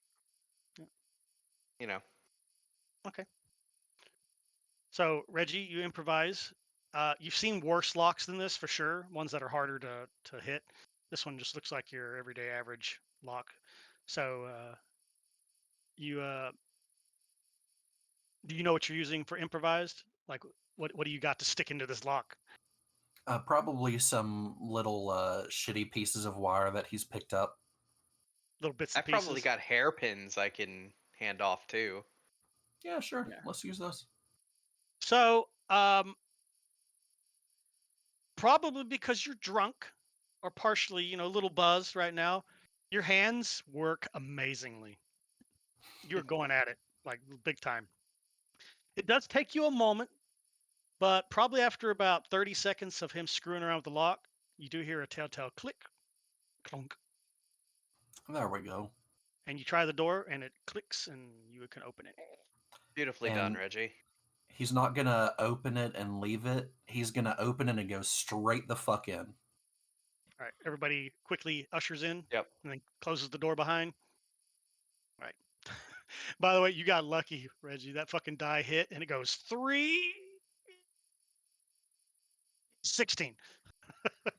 I was really looking forward to busting down the door quietly. Oh, I know. Shh, Gurak, come here. Yeah, I was actually kind of thinking just tip him over into it. Come here. I need you for a moment. Yes, Reggie. Clunk. Trusted you. All right. So you all enter into the apartment and you close the door behind you. Okay. It's dark as shit in here. Everybody with night vision, you have no problem seeing. You can see just fine. Reggie, you're blind as shit right now because it's dark in here. 1-1. Can you hit some lights, please? It's Warmond. And he sends dancing lights floating down the hallway. Oh, there we go. So the purplish lights bounce around and bounce off the walls and stuff as they head on the way down there. But he pretty much lights up the hallway. Not a big apartment by any means of the way. The hallway is literally about 2 feet long, and then it opens up into a more open, spacious type of living room area with a kitchenette off to the side. And there appears to be a door on your left in the middle of the wall, and then there's also another little walkway that goes back there, and there's another door that's closed inside that little hallway towards the back. The furniture here, he's got a couch, he's got a coffee table, and stuff like that. He's got places where he could put lamps if he had them lit. You actually do see one kind of sitting in one of its little dangling carriers. It's not lit, obviously, because nobody's been here to light it. There is a smell of faint smell of rotting meat coming from the kitchen area. But that's kind of initially what you see here. He has a little love seat kind of in the corner. And there's a little round pedestal table next to that with a few books stacked on top of it. There's a book laying on the floor also. That's kind of fanned out with the book cover, opened, smashed into the ground type thing. That's kind of what you see initially as you come in through the front door. So, Reggie, you're in the lead. So where do you want to go, Reggie? The question Reggie's going to answer in every place is, did anything just attack me? Since nothing attacked him here, he's going to go straight for that door over to the left and try to open it up and go straight on in, like a little train trundling through, looking for attacks. Throwing caution to the wind. Fuck listening to the doors. I'm just going to open this bitch and walk right in. All right. So that Reggie seems to be making a beeline for the door. Who came in second? I'm gonna be right behind Reggie. Okay, so you're gonna follow Reggie into whatever that room is. Yep. And for the moment, I'm gonna get the bow off my back and be ready for combat, just in case. Okay, Gurak, you're third into the room. Yep. Your two companions seem to be going towards a door that's on the left wall. I just follow where them. do you want to go? All right, so it's a SWAT team stacking up. Warmond comes in and he immediately goes, well, they got this door under control, so he starts in the living room. All right, so Reggie, you come up to the door, grab it, turn the cheap iron door handle and swing it open. And it's a bedroom, very small bedroom with a full-size bed. So comfortable for one, comfortable for two if they're really close and snuggly wuggly. There's a chamber pot at the foot of the bed. The bed is like right here in front of you too. When you swing the door open, the door swings in and to the right, and it just has just enough room to clear the bed, right? So it's really not a wide room, but it is long, right? But the bed is right here, and as you look to your left, the room stretches out for a few more feet until it obviously comes to the common wall of the building, right? That's the end of the hallway. The breezeway would be outside that wall, right? So there's the chamber pot there, and then there's a little tiny writing desk that's at the back of the room with a rickety old looking chair next to that. And then there's a little tiny cubby cut into the wall here that has shirts and pants hanging up on hangers, so kind of closed there. And then there's a little shoe rack at the bottom of this little cubby where there's some work boots and a more comfortable pair of looking type sandals sitting here. So that's kind of what you see in here. The bed is unmade. It looks a little messy. And that's kind of what you see for now at first glance. Nothing jumps out and attacks Reggie. So No, and Reggie's going. you're able to see, but not very good in here because there is a small window that's above the bed and it is letting some of that moonlight in. But there's not a whole lot of moonlight tonight because the two brightest moons are in their crescent waxing and waning type mode, and the far red moon, it doesn't cast a lot of light from its long orbital location. So, but you can see a little bit, right? There's enough ambient light in here to make out stuff. Plus, your eyes are adjusting.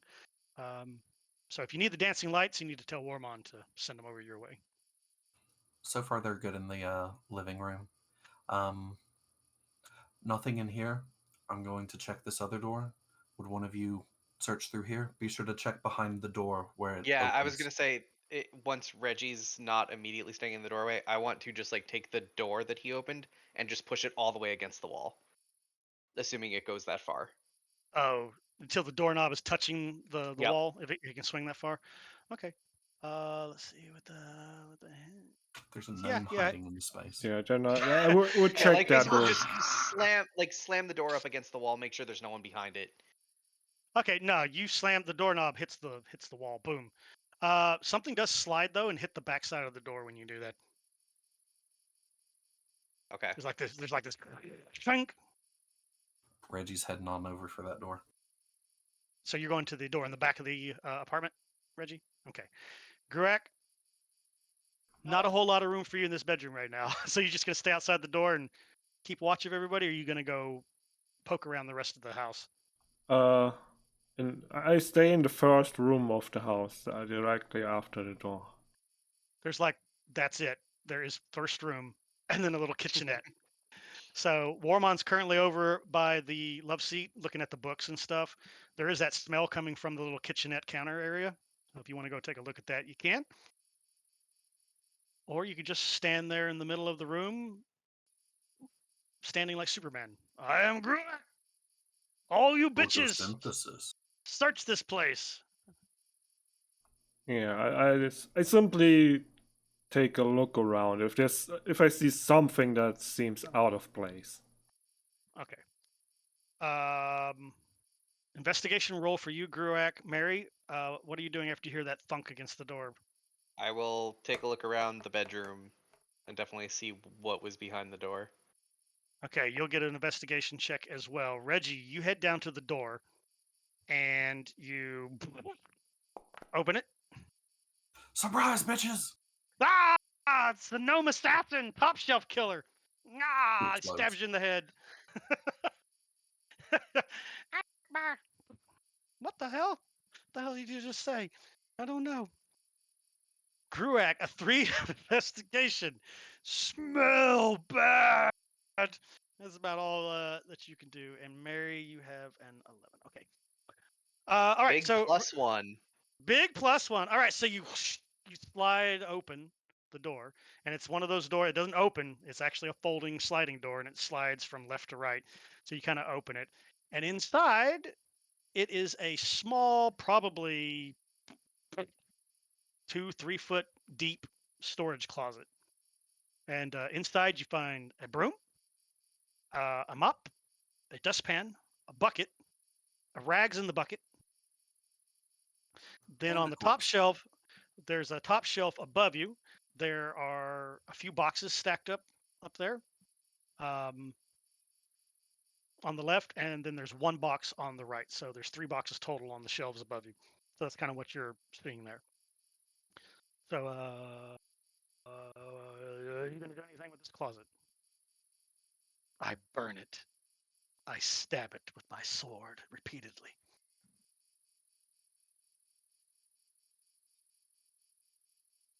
I don't know why there's insects in this apartment, but there are. So you have to deal with it. Yeah. So that's what you see, Reggie. You going to do anything? What are you gonna do? What you gonna do about No. it?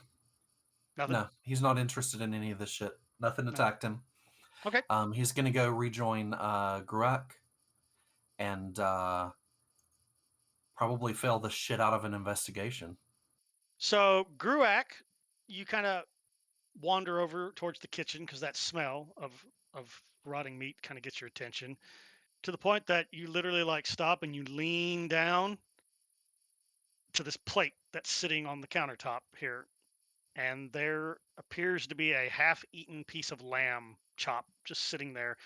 The gravy that was on it is all like fucking congealed and nasty looking. There's some flies that buzz around it right now. Um, there's some half-eaten mashed potatoes in there and some carrots and stuff. So it looks like somebody was having a meal here, and then for whatever reason they didn't finish it. But it smells pretty bad when you get close to it, enough to distract you. Oh, terrible. Reggie, look, man did not eat his meal. So, Reggie, you're going to search the living room / kitchenette as well. So give me an investigation check. And then Mary, while he's rolling, I'll tell you what you got here. So you're taking a Cool. look around the room. Are you, I mean, you going through, how in depth are you searching? Going through pockets, going to go through his little writing desk, see what's behind the door. You want to know what's behind the door. So behind the door, the first thing is you're curious because you're like, what the hell is that? So you open the door a little bit, and there's a longsword in a scabbard that slides even more as you open the door. Right. It follows the door because it's already fallen over from its point in the corner. It was probably leaning up in the corner, and you smacked in the wall, and it slid down. So you kind of grab it, and hold it back up. It's not a bad-looking blade at all. You kind of unsheath it a little bit, probably take a look at it. Looks well maintained, oiled. There's no chips, no rolling on the metal or any of that. So looks like it's good. But the fact that it's laying here up against the wall instead of on the belt of the gentleman who got his leg ripped off, probably would have served him a little bit better if it had been with him. Is it normal for like just a person living in a town to own a sword? All citizens can own weapons. They're allowed to own weapons here, swords and stuff like that. So Right, but is it normal for someone to own a weapon? just depends on how afraid they are. This is kind of the poorer district, so Right. you're thinking to yourselves, it wouldn't be unheard of to have home protection or self-protection when he's out and about. I was thinking like cost. Is it something that like an average worker in a city would be able to afford to own a sword? I mean, this one looks in pretty good shape. So what is the longsword? 8 gold, I think. It's like 8 gold, brand new, something like that. I don't think it's quite that much, but I'm thinking I'm it's more way. Sorry, amazed 3 by the gold. I fact think that it's 3 it's gold. in great condition, well Yeah. maintained, and it's here. Like no one it is puts in that 15 much gold. work. Shit. 15 gold for a good quality Jeez. longsword. So No, at least well, probably no, 15 gold. longsword just is 15 gold. Right. But he could have bought it secondhand or something like that. It's But true. either way, I mean, yeah, he could have bought it. He'd have to save up a lot of wages because he was a laborman on the dock. So, Right.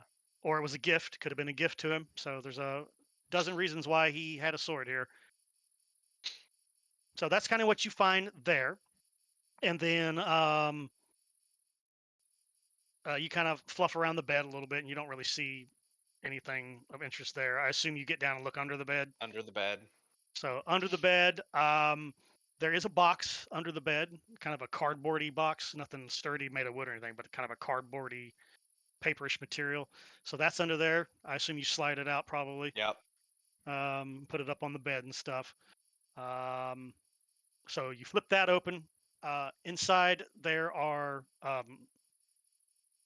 a lot of envelopes and a lot of trifold letters and stuff in there, and you are immediately assaulted with different mixtures of perfume that come Okay. flying off of that.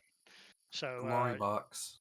yeah, you probably grab one or two and look, and they're love letters and stuff like that. Women Handwriting confessing. different? Yeah, there's different handwriting and stuff. Okay. But there are a few letters that have the same handwriting. I'll grab like one of each type of handwriting, assuming it's not like a ridiculous number. There are a And- total of. You're not a you're not a handwriting expert or anything, but you're smart enough to realize there's probably about 6 different types of signatures here that you can see, and there's about a dozen letters in here easily. Okay. And Yeah, I'll just grab one of each handwriting, so we have. Yeah, assuming they're signed. I'm looking for names. right, they are signed. Do you? Okay, so do you want to look at all of them and compare names on all of them? Yeah. Okay. All right. So you lay them out, and you're just trying to get. You're being thorough as you take a look at this because you're in investigative mode, right? So and you're kind of looking. You, of course, you got that night vision running, so you can actually read Yeah. these letters in the dark and stuff. There's 12 letters here. There's 6 signatures. And 6 of those 12 letters are all signed by the same person. It's a Okay. female by the name of Marlene. Definitely gonna mark that down. So, do you spend time to read those, or are you gonna save those for later? I'll save those for later and keep looking around. Okay. You get up, you go through his clothes and all that, patting all that down, and in the pocket of one of his pants, you pull out a small silver ring. It's not too fancy, but it's a silver ring where the band is entwined silver, like going over each other. It's very ornate looking. And then those bands spread apart to create this little mesh weave on top. And in the very center is a very small pearl. Not too expensive, right? This doesn't look like a ring that would be like, oh my God, 8,000 gold. Right. So it looks nice, but you don't know how nice unless you're an appraiser. So Does it fit local custom for an engagement ring or anything? Like if you found a diamond ring around here, you could reasonably assume. 2 things: 1, you're not here, Reggie, and 2, you don't come from this town, so you don't know what their customs are. As a trained blacksmith, would I be able to just get a handle on like the work, like how nicely it was made? I obviously can't Uh, appraise the cost, but like ballpark it. yeah, you can definitely ballpark it. Where are you at? Come here, Mary. Give me a, let's see here.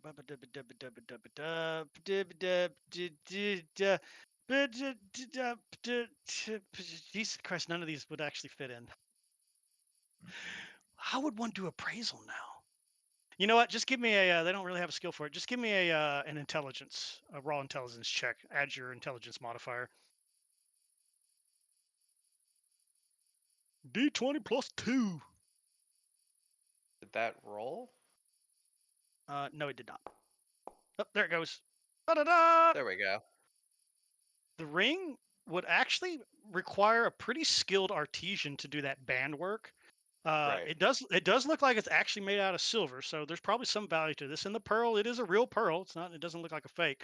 And the way that it's set inside this mesh weave, but the pearl itself sits inside a little tiny configuration of flower petals made out of silver. So So it's somebody, nice work. it's very nice work. Yeah, it looks like very nice work. You could probably might get anywhere between 50 to 100 gold for this. Okay. So it's not like a diamond ring or a ruby ring, but you know, that's a lot of money for a dock worker. Yeah. You're thinking to yourself. A search of the desk reveals nothing. There's just blank paper in there, inkwell, writing quill, all that good stuff like that. But there's no letters or anything else in there additional. No money. No. I'll also flip the mattress too, Oh, if there is such a thing. it does have a mattress. It does have a mattress and a little bit of box springiness to it. So probably them gnomes. Can you imagine gnomes making springs for beds? Jesus Christ. What happened here? Why is there blood on the ceiling? Well, something interesting happened with Gnomes the would bed. for sure be how we get sleep number beds that For sure. explode. That explode, yes. Just don't listen, don't turn the number up too far and you should be perfectly okay. Okay, so yeah, flipping the mattress over, there's nothing underneath it. And emptying the pillowcases. Just pillows with goose feathers and shit in them. Um, And I don't know how Trying to anybody thinks that's remember. comfortable. Goose You feathers said- and shit? Jesus. That'd be Use really every part of the lumpy. bird, huh? Very lumpy. Oh man, I slept on a goose pillow before. They are not comfortable. Yeah, no. They are not. They are not comfortable. Like little daggers sticking you in the face all night. They also Basically. like retain way too much heat. Yeah. They don't breathe too good either.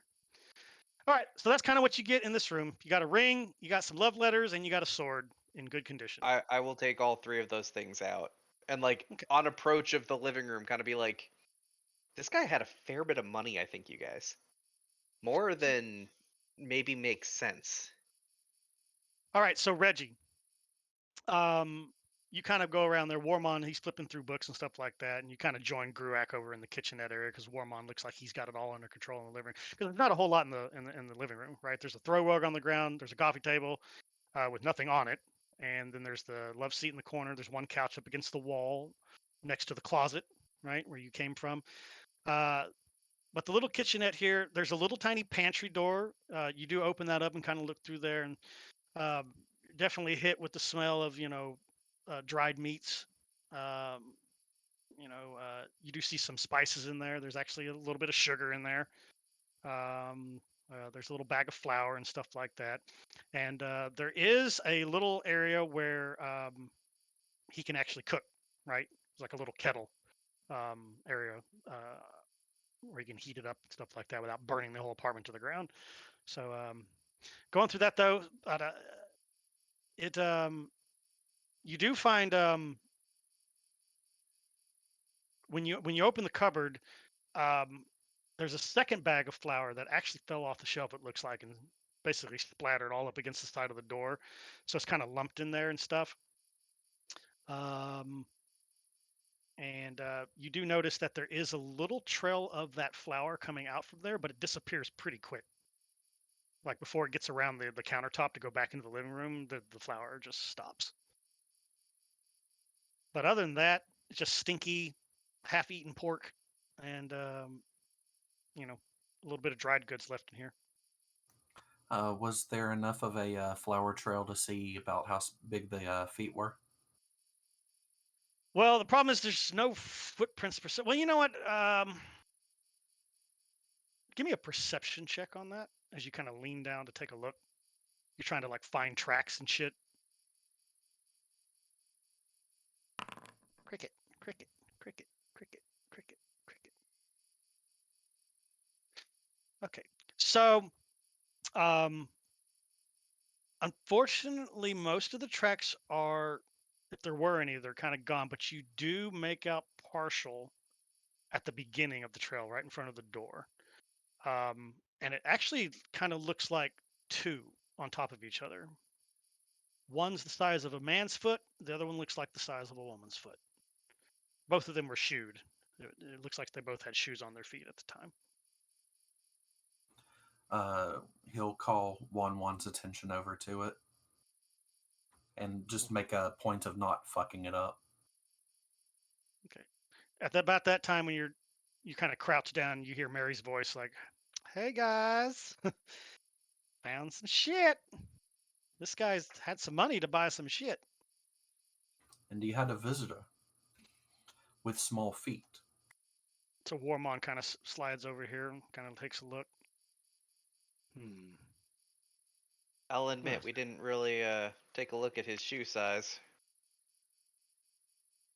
Well, there's quite a bit of a difference between a man's foot and a woman's. Yeah. Especially, you can see here, they're both shod, and here you can see a lot of the woman's weight is being carried on her heel, which is pretty normal for ladies wear. Yeah, the reason why it's a little hard because it looks like a foot pivoted and created an arc of dust rather than an actual stomped footprint. As far as boot size and stuff goes, Mary, there were a couple of work boots and those sandals also underneath the clothing. So if you wanted to do a Oh yeah, I'll go grab one of those and compare. little mix match. So Warmon, he's kind of crouched down himself, kind of looking. He's like, And then he kind of he's got the book that was laying face down in his hand, and he's got his thumb parked where the pages were split. He's like, looks like Mr. Whatever the fuck your name is. Donato. Donato. Donato. There it is. Donato. Mr. Donato looks like he was a reader. Oh, was the terrible book? habit. Book. Tales of Great Swordsman, Volume 2. What of I'll- great what? At swordsman.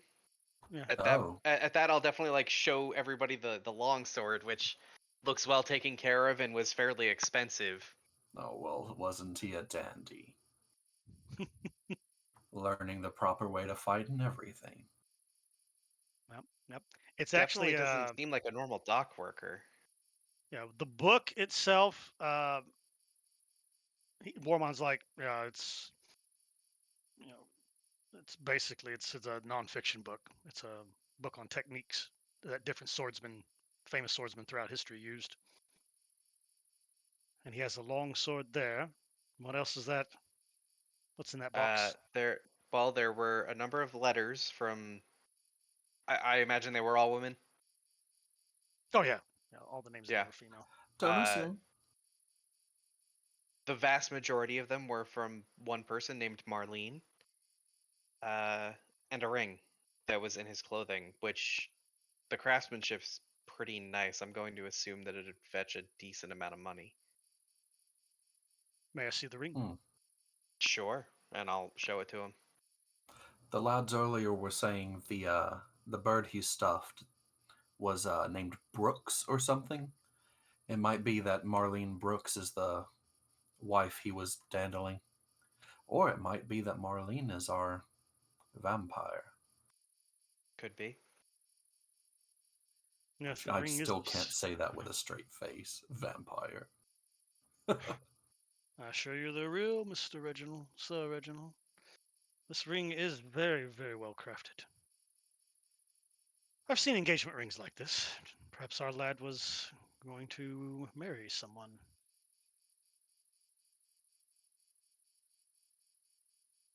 Called it. He puts it on your middle finger. Puts it on your middle finger there, Reggie.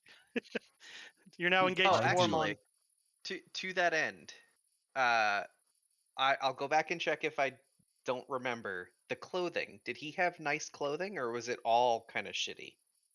It's not shitty. It's well maintained. Like it's not frayed or anything. But Does it's he have just- anything that like matches the like expensiveness of the other items here? Like, did he have like one really nice outfit? No, there didn't appear to be one. Most of it was his work clothes, and there was a few just casual tunics and leather pants, stuff like that. His leather work boots were in excellent condition. They actually looked pretty new and pretty shined up. Okay. So they don't have a lot of dirt on them and things like that. So you do go and grab one of his boots or you grab his sandals. Which one do you grab? One of each. One of each. Okay. So Mary goes and goes, hang on a second, and comes back out with a pair of shoes and kind of moves around the flower on the floor carefully, not to disturb it. Yep. And what do? Drop the shoe into the stuff where the Well, sliding starts. Or Very first thing I'll do is compare any like design on the bottom to see if it matches, if there is one. If not, I'm gonna hold it like up above the prints and see if their size matches. There's no discernible pattern in the flower because it's been smeared away, obviously, Okay. by the foot pivoting. But the heel part of it kind of survived, right? Because if you're going to pivot, you're going Right. to pivot on your heel, right? So yeah, the back of the boot is about the same size as what's in the flower on the ground. And the length matches. You think so? Yeah. Again, it gets a little bit distorted as you go further down the foot. It gets a little bit more Okay. distorted, but you're pretty sure, yeah, this was your boy. Seems likely that these were his. Not that that really helps us any. Of course, he was in his own house. Yeah. Maybe this is just an example of a lad with too much money and free time on his hands. It seems just as likely that he was just killed because he was out and in the wrong place at the wrong time.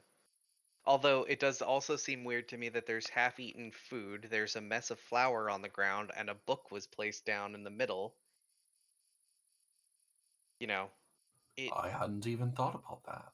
it doesn't seem like he was rushed out, but at the same time, it doesn't seem like he was. He didn't leave this room in the right way. Especially like Nothing his forced bedroom him was out, pretty clean, but he right? left quickly. Hmm. So, but it's not even so much that like he was rushed, because you said that the meal wasn't on the table, right? It was. No, it's on the countertop on the kitchenette. So is that where he would eat a meal, or was there a table? He has no table. He would actually eat at the kitchen countertop. He's got a little couple of stools in front of it. Okay, so it is where he would have been eating. Yeah. So It, he it doesn't could've appear gotten to the you, middle yeah, place. and it doesn't appear to you at all. There doesn't look like there's a sign of any struggle per se, Right. right?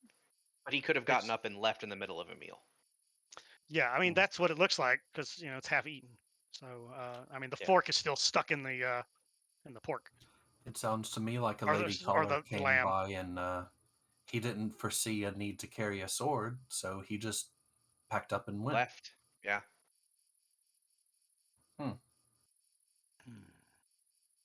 All right, what about that back door? Caddy, I'll be real honest. I thought you were describing something to him, so I wasn't paying attention. No, it was a Reggie's going storage to. closet. It's a It was a He's storage going to closet go closet. with like, through that. yeah.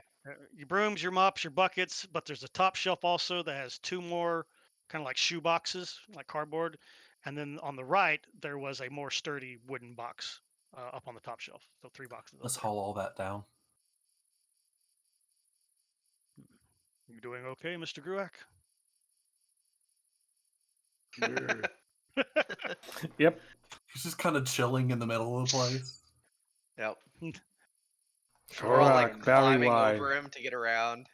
Not the best investigator.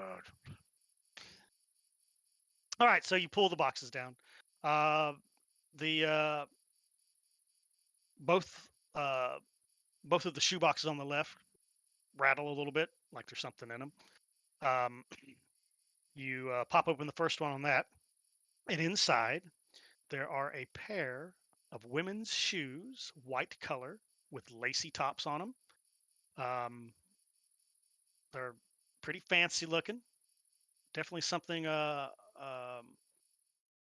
would belong with a high-end dress to go with it. Ballroom style type stuff. So, and then below those shoes, there's also an envelope sealed with the word "My dearest Marlene" written on it. Toss one of the shoes over to Mary to see if she can figure out a comparison and rip open that letter and go through it. Roger. Invade the shit out of his privacy.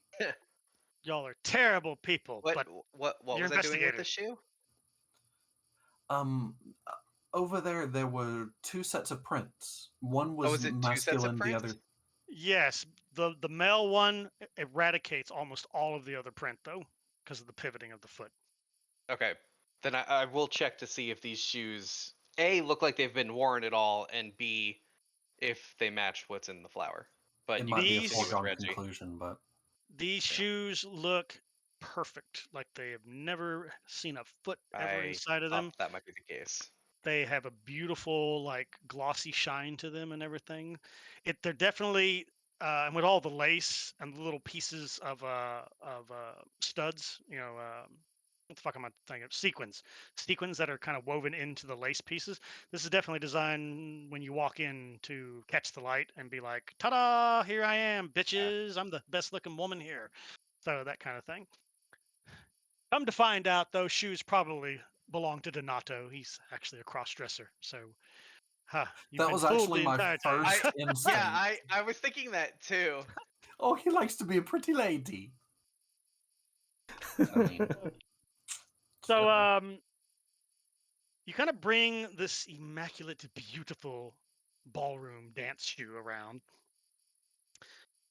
But unfortunately, there's no heel print, right? Because this is a high heel, so there's no like high heel print in there. There, give me. Let the dice decide your fate here. Give me a nature check. Give me a nature check. I Me? know it sounds you Mary because you're over there by the footprint. I know it sounds weird. Nope. Oh, nope. You have no fucking clue. All you can kind of tell is it's probably a smaller foot. It is easy to tell that it looks like the other person might not have been wearing shoes at all because it kind of looks like the curved side of like the ball of someone's foot, but it's definitely smaller than the boot print that kind of sits on top of it that just smeared it over. So, but you're not going to get anything out Okay. of the shoe itself. So, Reggie, you tear that letter apart. Well, unfortunately, you can't read it now because you shredded the entire letter and scattered it all over the floor. But oh well. Fuck you, DM. No, there's no clues over here, ladies and gentlemen. All right, so you pop the little wax seal off of it. Boop. And you open it up and slide it out. It's on vellum paper, very expensive shit. So you kind of unfold the try thing, and it's a beautiful uh, letter, and the handwriting is actually not too bad, especially for a dude's. And it's all done in that cursive, so you can kind of get the sense that he's probably educated, right? He's What got a the education. punt. Don't be mean. So he wrote the letter, um, but his handwriting is actually really nice, and basically it's my dearest Marlene. Long have I gazed at you from afar. Bored. I j- He'll toss it aside. so Dude, Reggie if it's tosses a written, letter. Reggie has no fucking use for it. So Reggie tosses aside some letter, throws it on the floor next to the box, and he Love throws that letter. box out of Boring. the way, and he goes to the other one. So Reggie says it's boring, but the letter was addressed to Marlene, so I'll pick it up and skim it. all right. So Reggie, you go to the second box and you open that one up. So inside this one, there is more letters. Just letters everywhere. A little bit more of Oh that shit. perfume type smell. But the box has a divider in it, right? And in the divider, there's a set of cards, right? Like index cards are sitting in there, and you start kind of rifling through them, and the cards actually have women's names on them and addresses. Most of them are blank. Right? There's probably about 20 or 30 in here. Most of them are blank, but there are 4 at the front that have women's names on them that have been written in fine handwriting again, with their addresses and all that. Yes. So what you do see, there's Gracie, Found there's his fuck book. Lorinda. Yeah, Gracie, Lorinda. You get through the other. The names aren't important. Listen, the one that does catch your name though is Marlene. And there's a Any last name. books? Well, hang on. No, it's not Brooks. It's a name, Palmiro. Marlene Palmiro is the name written on that. And it shows that she lives in the Galleon Heights over near the That fits. in the magic area. So, so Reggie's like, jackpot! I Yep. got something here. You're skimming through the letter. So the letter, basically, the gist of it, it's a love letter. Basically, the first part is him describing how he's all, he's looked at her from afar and he Yeah. was afraid to talk to her because never had he seen something so beautiful as her. He finally got the courage and he says it was the best thing that had ever happened to him, that he was able to get the courage to come up there because you actually, you talked to me, and I really think you're the most beautiful creature ever, and I really have a desire to only give you my time and no one else. So please, please, please, if you will, accept this gift. There is a ball coming Yep. up here in a few months, and I would be greatly honored if you would be my +1. Sign yours truly, that dude. Does it give us a full name for him? Yeah. For him? Oh, yes. His name is Donato Mariz. No honorifics or anything? No Lord, no Sir, no the Third, just Donato Mariz. Well, I would imagine a man this engaged in faggotry would make up an honorific for himself. This is high degrees, man. Jesus. well, we've got one more box, right? Any bets on what's in there? The wooden box. The wooden box, the nicest box we've seen. Lad, lass, the only thing we're missing from this is a collection of undergarments. That's the only thing that would make this creepier. All right, so Reggie. I was thinking that, or like a really nice outfit for him with some really flashy, like shoes to match. So this box actually has a latch on it, and it does have a brass lock that's fairly new looking. The box itself looks pretty new too, like new construction and stuff like that. But there is a little tiny padlock on it that has a key. There's supposed to be a key for it to open it. Is with a lot of modern day jewelry boxes and shit, you can just grab the lock and twist it off the goddamn box. Is it of that level of construction, or does Reggie actually need to bother here? Well, I mean, you have two choices. You can either forcefully remove it or you can pick the lock.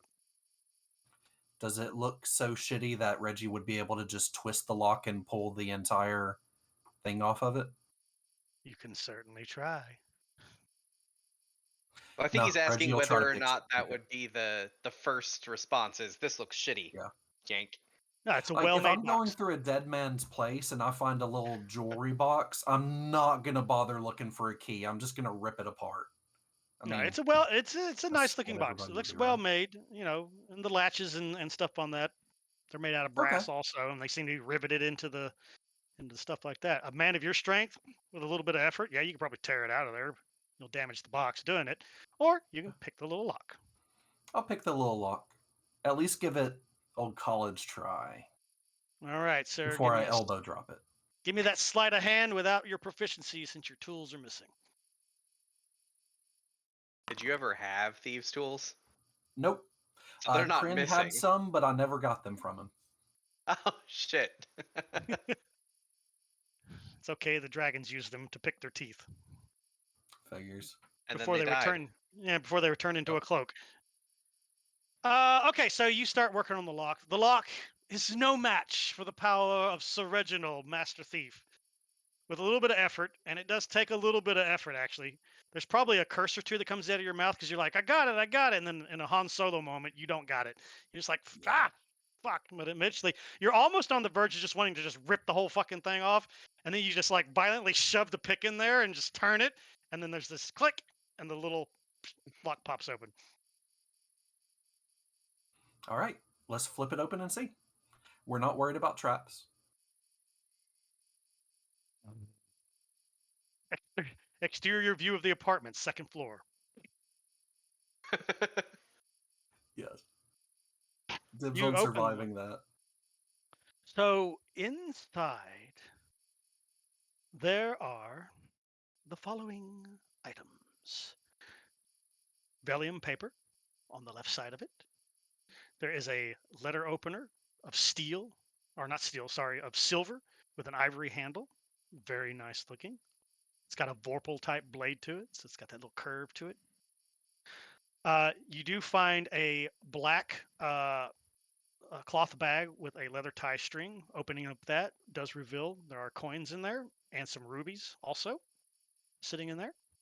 And then there's also a signet ring, a stick of wax, matches, and a roll of string.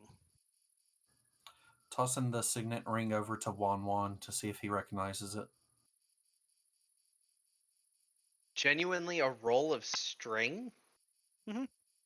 Like to tie up letters? Or okay. Could be. Yeah, it's Right? thin string. Yeah, it's thin string, and it's on a cardboard tube, and it's wrapped around the tube. Kind of Okay. like you're sewing So like stuff. it does go with like the rest of the stuff in the box. Yeah. It could be Yeah. used for stuff. You can make little bow ties out of it and little ties and stuff like that. So Got yeah. it. So he takes the My signet brother's ring. really into that shit, so yeah. I don't recognize this. It's not one of the royal families that I'm aware of in the city. I mean, it's not just noblemen that have signet rings. Anybody of Yes. moderate class that can afford to have one of these crafted for them can have one. So it's probably the ring from Maurice's family. Is there a maker's mark in there that you might recognize? I wish it was better Use lighting. those young eyes, lad. I can take a look. I can see just fine. Well, I can too. That's just no. I'm not really seeing any kind of marking of who might have Oh, made by this the ring. way, I'm just gonna. He'll go ahead and grab the letter opener and take that and tuck it in his collar. Of course. I'm going to kill someone with this later. Add I'm to sure. your notes. Add to your notes or inventory notes that you have a silver letter opener. Yes, Vorpal. Put Vorpal. Actually, a Vorpal blade made into a letter opener. fuck some shit up, man. They're like, ha! I got the vampire. Hold still. Saw your head off a little bit. Hold on. Okay, I got you. Anything of note in the black cloth bag? You said it was golden rubies. Is it like a Yeah. ridiculous amount? As No, far as the bag's about the size of your fist. Balled okay, up. So, but there, there's a few gemstones in there. They're not like huge, right? They're like smaller, right. smaller little pieces. They're obviously uncut, so they haven't been used before. So perhaps that's his savings. You're thinking maybe could possibly be what he's been saving up with. What's left in there? There's a lot of silver in there, Okay. and there's some gold coins mixed in there, but it's mostly silver that you're seeing in that bag. So, and unless you want to dump it out on the floor and start counting it right now, I just don't. put that. I wanted just a ballpark. Like if it's a lot of money, little money. So you're like, It, nom, nom, nom, nom, nom, lick it with your tongue, put your finger in it and jingle it around there and stuff like that. It probably total, it's probably maybe about 15 gold pieces and maybe 30 or 40 silver. okay. This Hey, is still significantly more that's a money than I'd lot. expect. Yeah, to that's a What lot of find. money. what are they doing with their dock workers? Was Yeah. this Wan? Was this man on the take? Anything's possible. Having this much coinage, either he's a man who's very dedicated to his job and works a lot of overtime, or perhaps he was doing other side jobs that afforded him this kind of coin. Well, there's also the issue of the signet ring. Either he's faking being from a wealthy family, or a lord, or something similar, or he is from a wealthy family and is for some reason working at the docks. There is one simple answer that answers a lot of our problems. He was a Sure. gigolo. He dated rich women. He had more money than he should have had. We've already ascertained he's attractive and he's athletic. He could have moved in higher society temporarily. Wearing a blade that he's familiar with would look proper. He might be able to dress up. Though I also that just like the idea that of a man getting money for sex. That sounds that wonderful. that was one of my original thoughts, but he doesn't have an outfit to match that level of wealth. Precisely. Well, and remember, as I said, just because you have a signet ring doesn't mean you're a noble. A lot of the families will have signet rings for correspondences throughout the city. I will take this ring and I will take it to the city records and see if they can match this emblem and see where he stands status wise.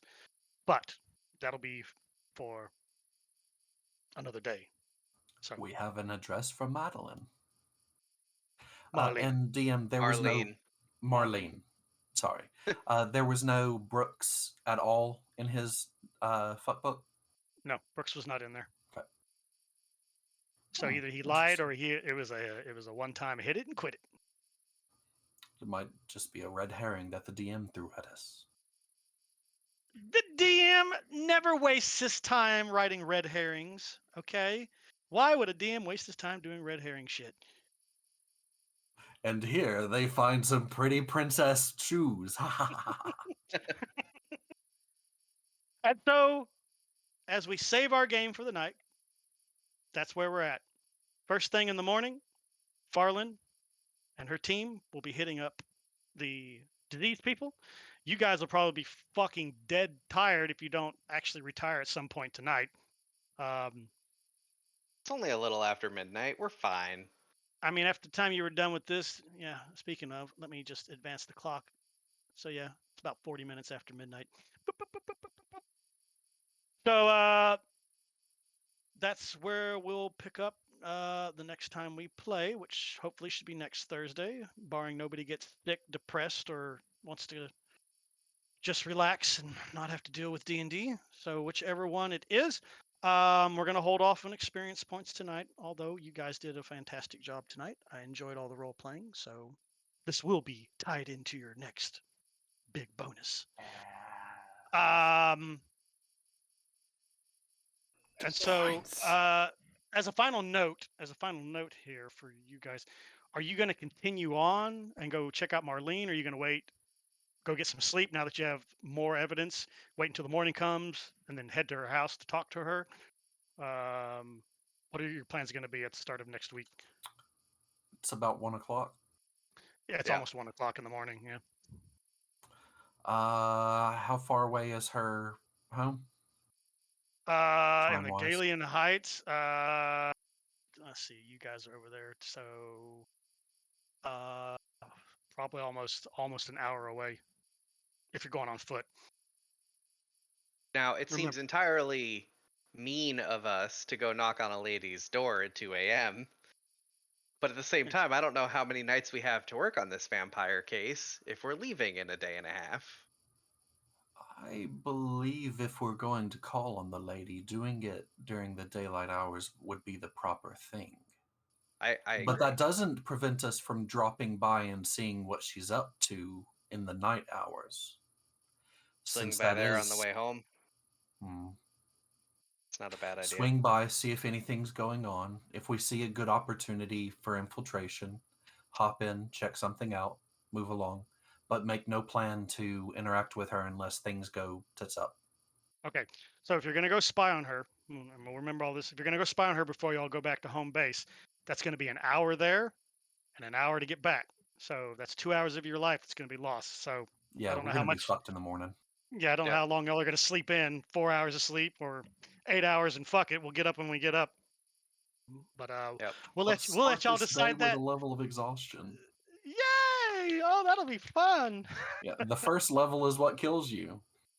It's only downhill from there. All right, so that's where we'll be, and I just want to note, Gruak had a lot of sugar. He can go for a few hours. yeah, you probably when y'all look, Gruak's kind of just standing in the middle of the living room, right? He kind of went silent after he smelled the meat. Anybody that looks up at him, his eyes are like fucking saucers and they're like bloodshot and shit. Because he's like fucking tripping balls right now. You did give me a good idea during this part, Gruak. When and if I ever play my emo weeping willow Treelorn, I'm going to make it a point to stand in the way of things. And he's not going to be like a thin Treelorn. He's going to have a lot of bulk to him. Just awkwardly standing in the middle of things. Oh, am I in the... Oh, I'm so sorry. It's going to be good. You're going to be an oak heart, willow-shaped emo goth Treloran. Oh, I like that. With all the branches like hanging over one eye. Yep. Master of Swarms. He's infested by insects.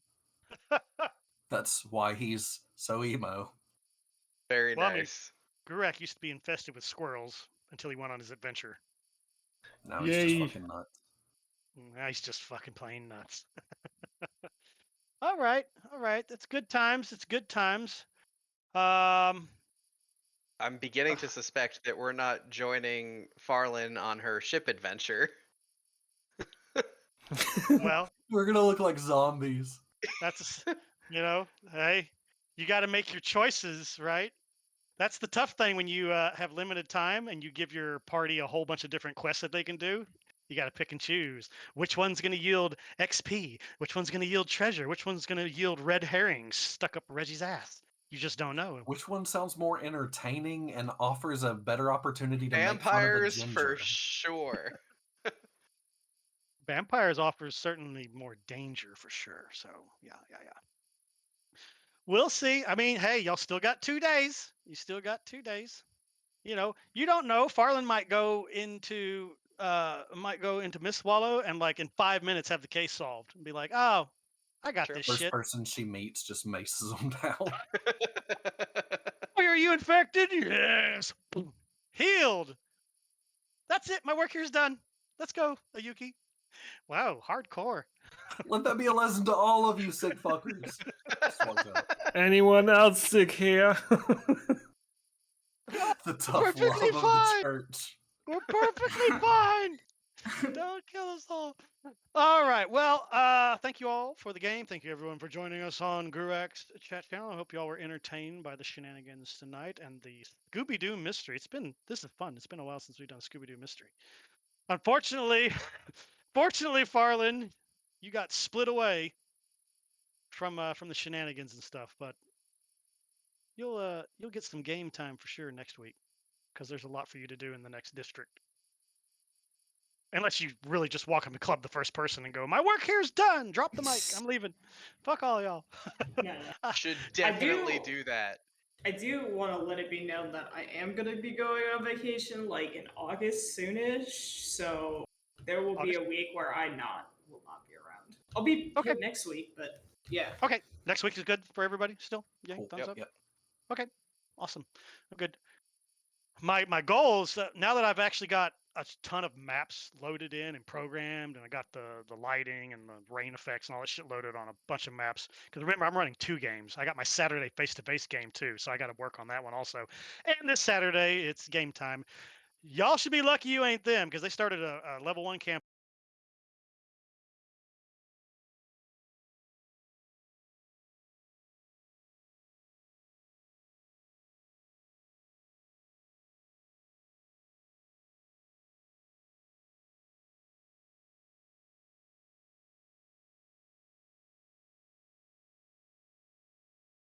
Alright then, guys. Thank you for watching. And then hopefully next week. Bye bye.